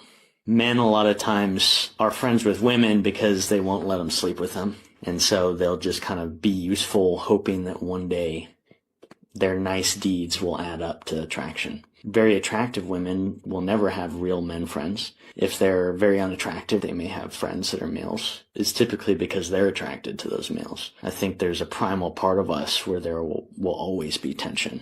Even if you're not really attracted to them, there will always be that undertone. One thing I can never accept is my girl having a best friend that's a guy.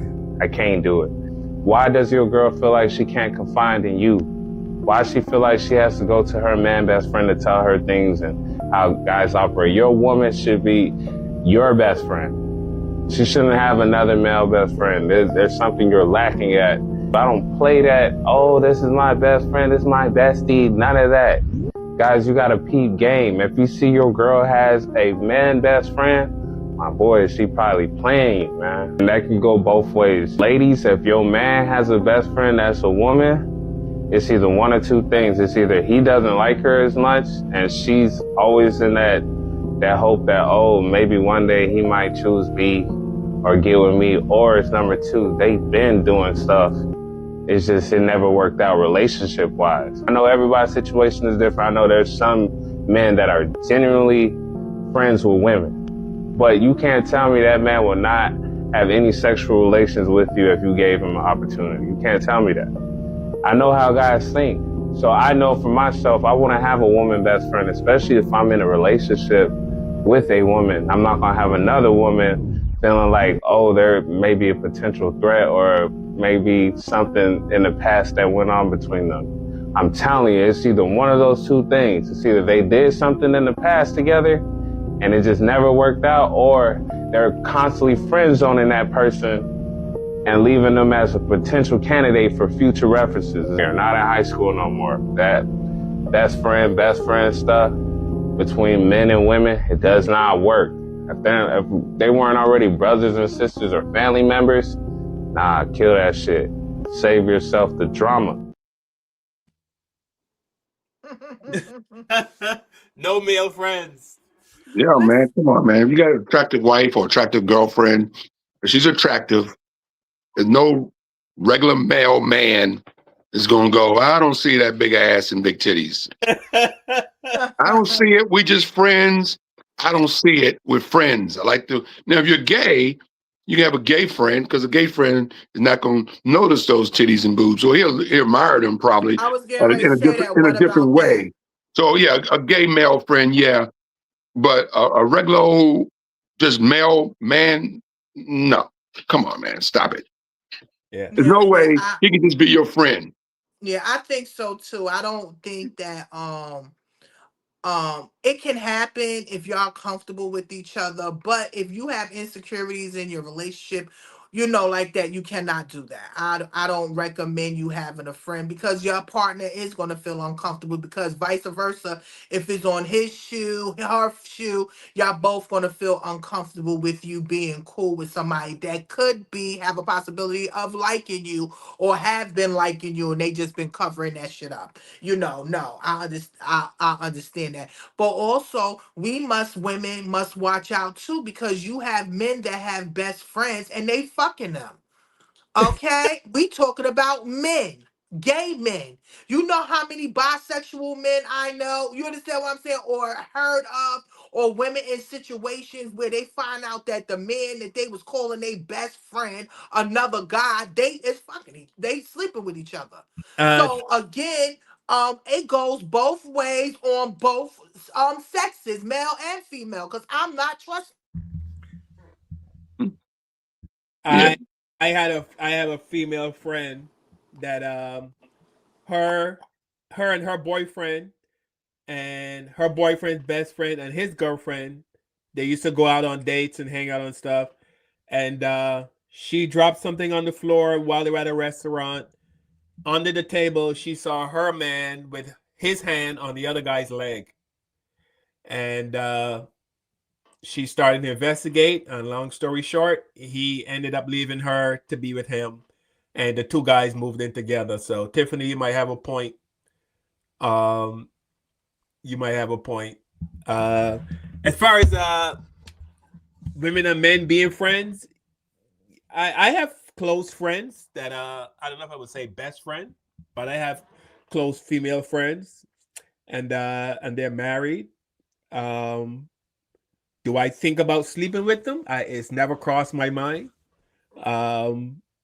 But I'd be comfortable if my wife or girl said to me, "Hey, this is my."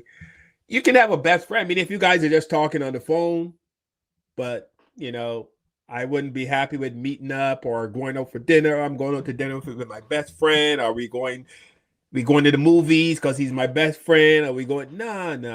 You can best friend all you want on the phone. Not in the movies. Yeah. You 100%. That's not going down either. And again, something that the man said. Do you have a cutoff time with somebody? If you call me after 10 o'clock, that's booty call time. I'm very upset. Do not call my phone after 10 o'clock. And that same go for my man. If some chick is calling you after 10 o'clock, that's disrespectful and rude. You understand what I'm saying? So yeah, again, relationships supposed to have boundaries. And when you have a man, you shouldn't have to search out for another man's attention because you have your man.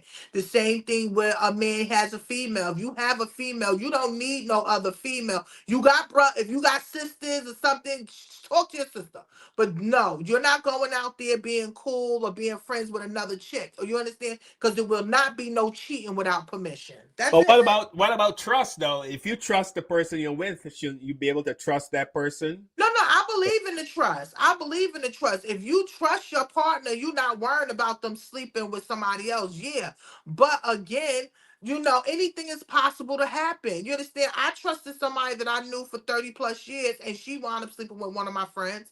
You understand what I'm saying? And come to find out she ain't really like me after 35 years we've been friends. So again, it happens.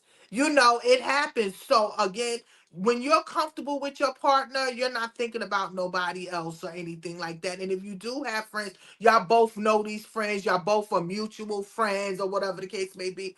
But no, you don't want to cross a boundary or make somebody think like something might go on or keeping it on a down low or anything. But again, it's not, you can't only just watch that out for women. You got to watch out for men because men be having guys as friends and they be sleeping around with each other.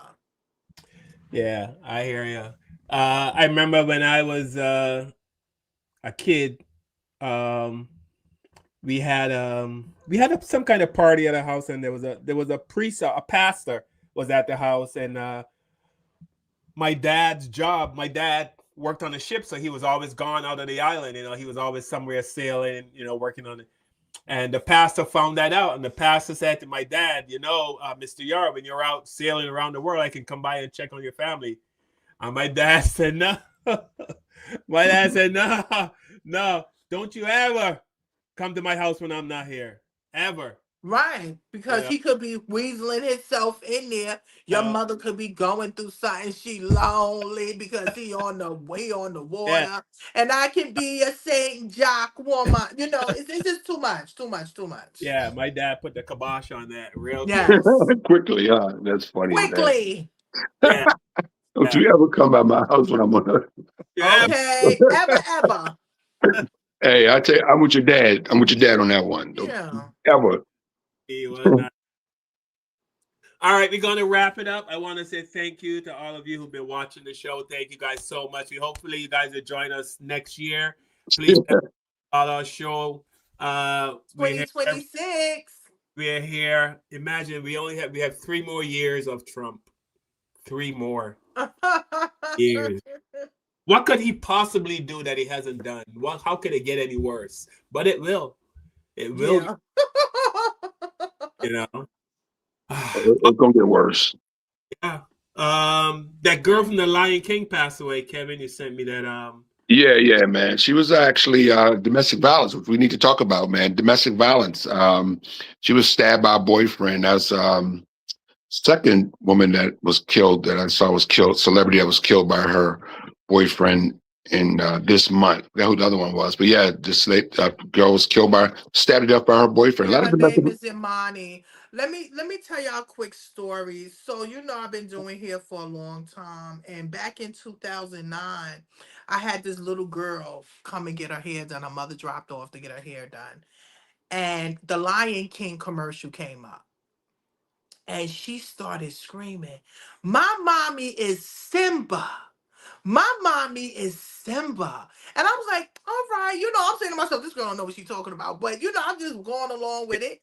So her mother comes in and I said, girl, why your daughter kept screaming at the TV when Lion King came on and said that you're Simba? She said, I am Simba. And she's gonna soon be playing Nyla.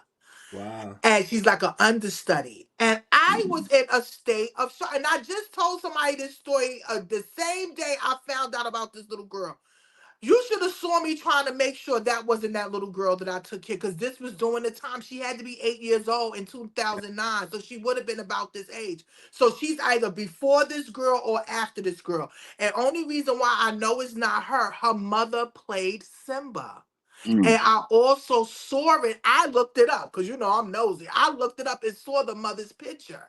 So this young lady mother, she's not an actress, but she is a hairstylist and stuff like that. So I just feel really sad that that young lady had to go through it. And again, people are suffering in silence with abuse, verbal, physically, domestic, and for her to be killed by her partner, that is just horrible. So yes, hopefully in this new year we can talk more about mental health awareness. We can also talk about the signs and what to look for in mental health and abuse, because it is going on. A lot of women are losing their life. Even I just saw recently a white woman beating the hell out this black albino guy. Did y'all see that? No, it is. Oh my God, she was beating, and he was recording. He wanted everybody to see what he was going through. And she was beating the hell out of him, like punching him in his face and everything. So that abuse is serious, and men get abused by women also. So yes, we have to be open to learning more about mental health and not becoming a victim. If you see somebody and you see a red flag or it makes you uncomfortable in your belly, please move on, because it's not going to get better. Yeah. All right, here's a little bit of news about the girl from The Lion King. Family statement released. Edison NJ, a shadow has fallen over Broadway following the brutal and senseless killing of Imani Dia-Smith, the former child star who famously portrayed young Nala in The Lion King. The 25-year-old actress was found unresponsive in her New Jersey home on December 21, 2025, marking a tragic end to a life defined by light and talent. The cause of death: homicide by domestic violence. According to the Middlesex County Prosecutor's Office, Smith was the victim of a targeted attack. Police responded to a 911 call on Grove Avenue and discovered Smith suffering from multiple severe stab wounds. She was rushed to Robert Wood Johnson University Hospital, where she was tragically pronounced dead. Her partner, 35-year-old Jordan D. Jackson Small, was arrested and charged with first-degree murder, weapons offenses, and second-degree endangering the welfare of a child. Authorities confirmed the couple was in a domestic relationship, and the violence was not a random act. The final words: a legacy of joy and light. While her private final words remain sealed under investigation, Her family has released a moving public final message to honor her spirit. Through a memorial fund organized by her aunt, the family shared their final perspective on her life. Imani was a true triple threat, an experience that reflected the joy, creativity, and light she put into the world. She leaves behind a community who loved her so very much, a devastating loss for the arts. Smith, who captivated audiences at the Minskoff Theater from 2011 to 2012, leaves behind a 3-year-old son. The Broadway community is currently rallying around her parents, including her mother, a respected film industry stylist, to provide for the young child she left behind. A GoFundMe has already raised over $60,000 to assist with legal costs, trauma therapy, and childcare. All right, so that was Imani. Yeah, like Kevin said, we got to do a show on domestic violence. Hopefully, I would try to get some kind of professional. I don't know if Tiffany, if you know anyone that is in that field, it'd be great to have them on to talk about Yeah, man, I didn't know about the kid, man. That made me even worse. Made the whole thing even worse. She had a 3-year-old, man. God Yeah. damn it, man. Yeah. Lost both parents, just because of men not having emotional stability. And that's another thing we have to talk about. A lot of our men that's locked up or dead today is because they didn't have emotional stability. They let their emotions get the best of them, and now they're suffering, and everybody else around them is suffering too. Yeah, men, they lose it and they just, I don't know. I don't believe people, they say people snap, but I don't know. I believe, let me tell you, every case that I have ever watched, because I love watching cases, it's like that light switch go off. And once they light switch go off, you better start running because they killing up everything in their path. Yeah. So I think that's because men don't have outlets to be able to talk about it or to calm their self down or was taught about the emotional stability. That's why they snap like that and they just let everything go. Like, they can have everything now. I don't care. I'm done. I'm finished. And we don't want y'all to get to that point. We want y'all to balance it out because once you let your light switch go off, it's no turning back. Whatever you did or what about to do, it's done. You're done. You're done. And that young man is done for the rest of his life. You're not going to see the light of day because you killed somebody because you was mad for probably nothing. Yeah. Yeah, I mean, everybody handles differently. I don't know. I remove myself, but I feel myself getting certain. Even if I'm in public and somebody's trying to start an argument or, people who road rage, I don't encourage them. I just remove myself from Yeah. whatever it. Sometimes you got to walk away. That would save your life. Yes, absolutely.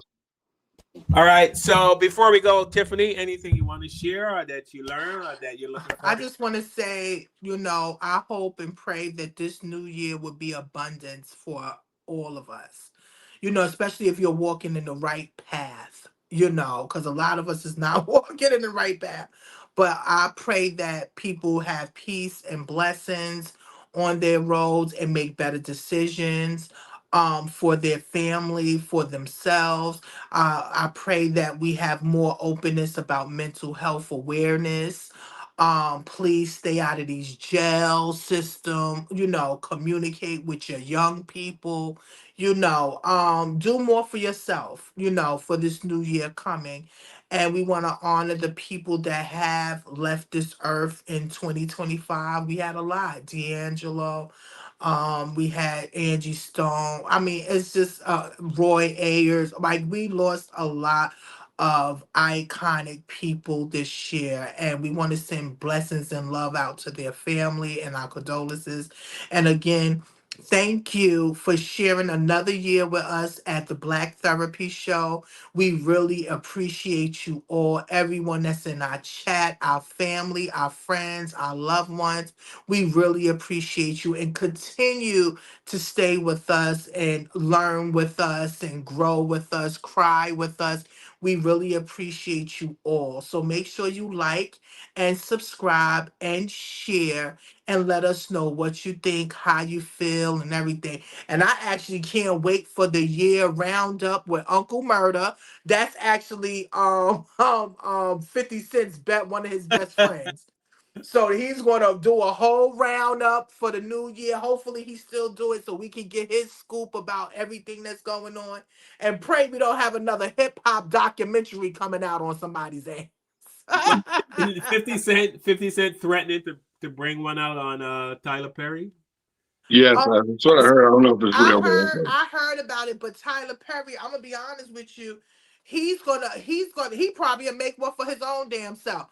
But but yeah, a lot of we noticed that he likes white men and Spanish men, and they're coming out slowly but surely, letting their story be out, and he's probably be the next one on the chopping block. But my thing is, you do unto others is the way you want done to you. So if you was caught up in some and you didn't keep yourself clean, it's gonna come back and bite you. Because I'm gonna tell you right now, what he did to Monique, that is gonna come back and bite him later on in his ass. Him, Gail, Oprah, as you see, Oprah is not like she's still one of the richest personalities in the world.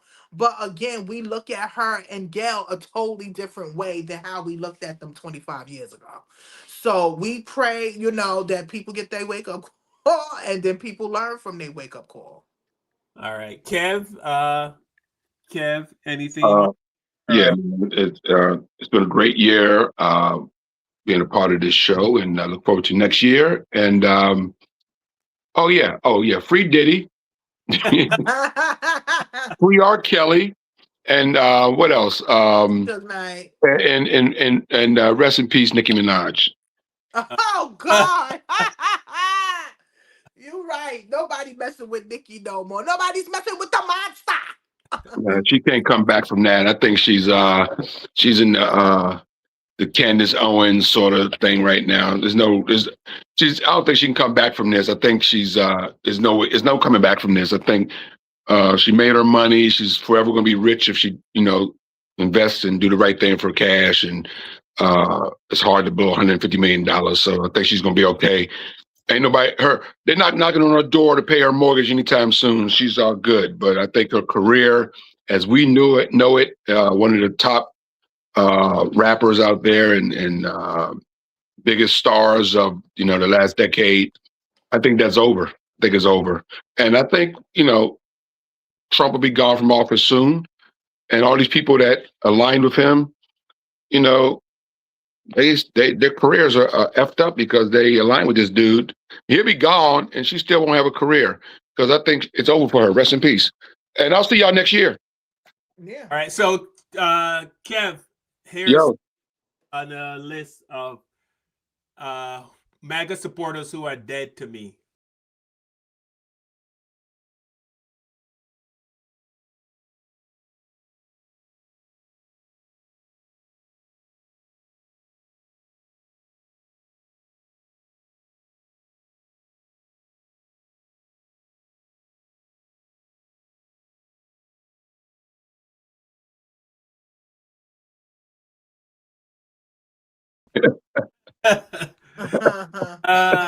Do the ones that passed away this year, they get more reverence than those punks. So again, thanks to everyone for watching the show. We will see you guys next year. Kevin, I love you. Love you, bro. See you next year, man. I love you. And I will see you guys next year. Before we go, Tiffany said to give some reverence to the black celebrities not black, but celebrities who passed away. Yeah. Here. So we're going to do that, and then we're going to close the show out. And thank you to Pamela Jones, said Happy New Year to us. Happy New Year, Pamela. I'm not sure how to pronounce it. EURGLEN on YouTube is saying Happy New Year, brother or sister. I'm not sure what gender you are. Happy New Year to who else? These names I can't pronounce. Nikki Coates, I can pronounce that. That's my sister. Hi, sister. Scooby Doo, Happy New Year. I don't know if Gina is watching. Donna, Thank you for watching. DB Kiwi on YouTube. Hope you come back. Thank you also for watching. Thanks to everyone on YouTube, on Instagram, on Facebook. Thank you guys so much. And Shout out to my family watching out in Phoenix, Arizona. My mom, my aunt, I think my niece, and all my. I think my family got the TV on out in Arizona tonight, watching from Phoenix. So right, from Phoenix. To my sister, if she's still awake, because she goes to sleep at like 6, but she's still watching. Happy New Year, Bridget. Love you, sister. Trisha, Happy New Year. And Mama Lee, Happy New. How's your dad, Kev? Dad's doing good. I spoke with him yesterday. He's doing good, man. Yeah.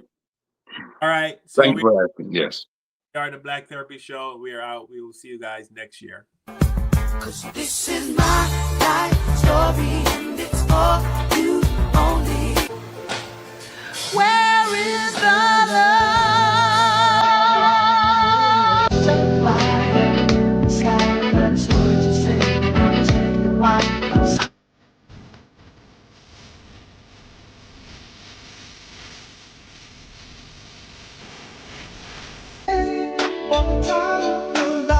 It's time to stand up and fight. Somehow we seem to think that our work is done.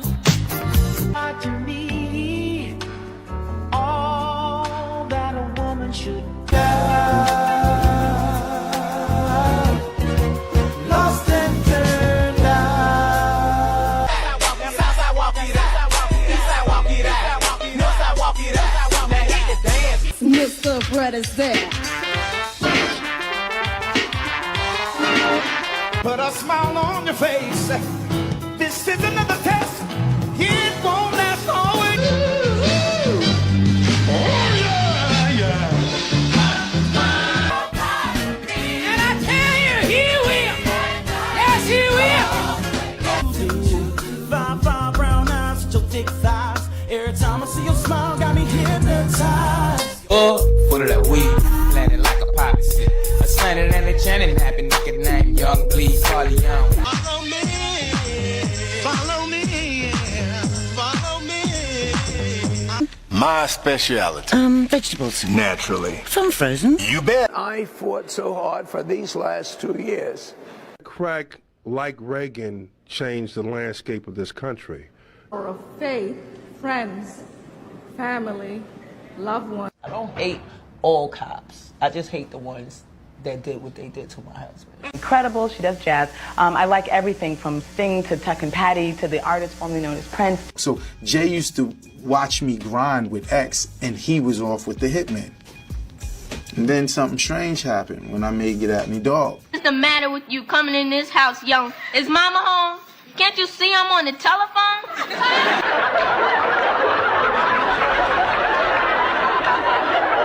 Is this my shirt? And I hope I can live up to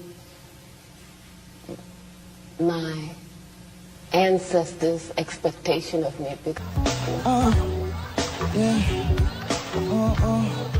Bring it up a little bit. Bring it up a little bit. Bring it up a little bit.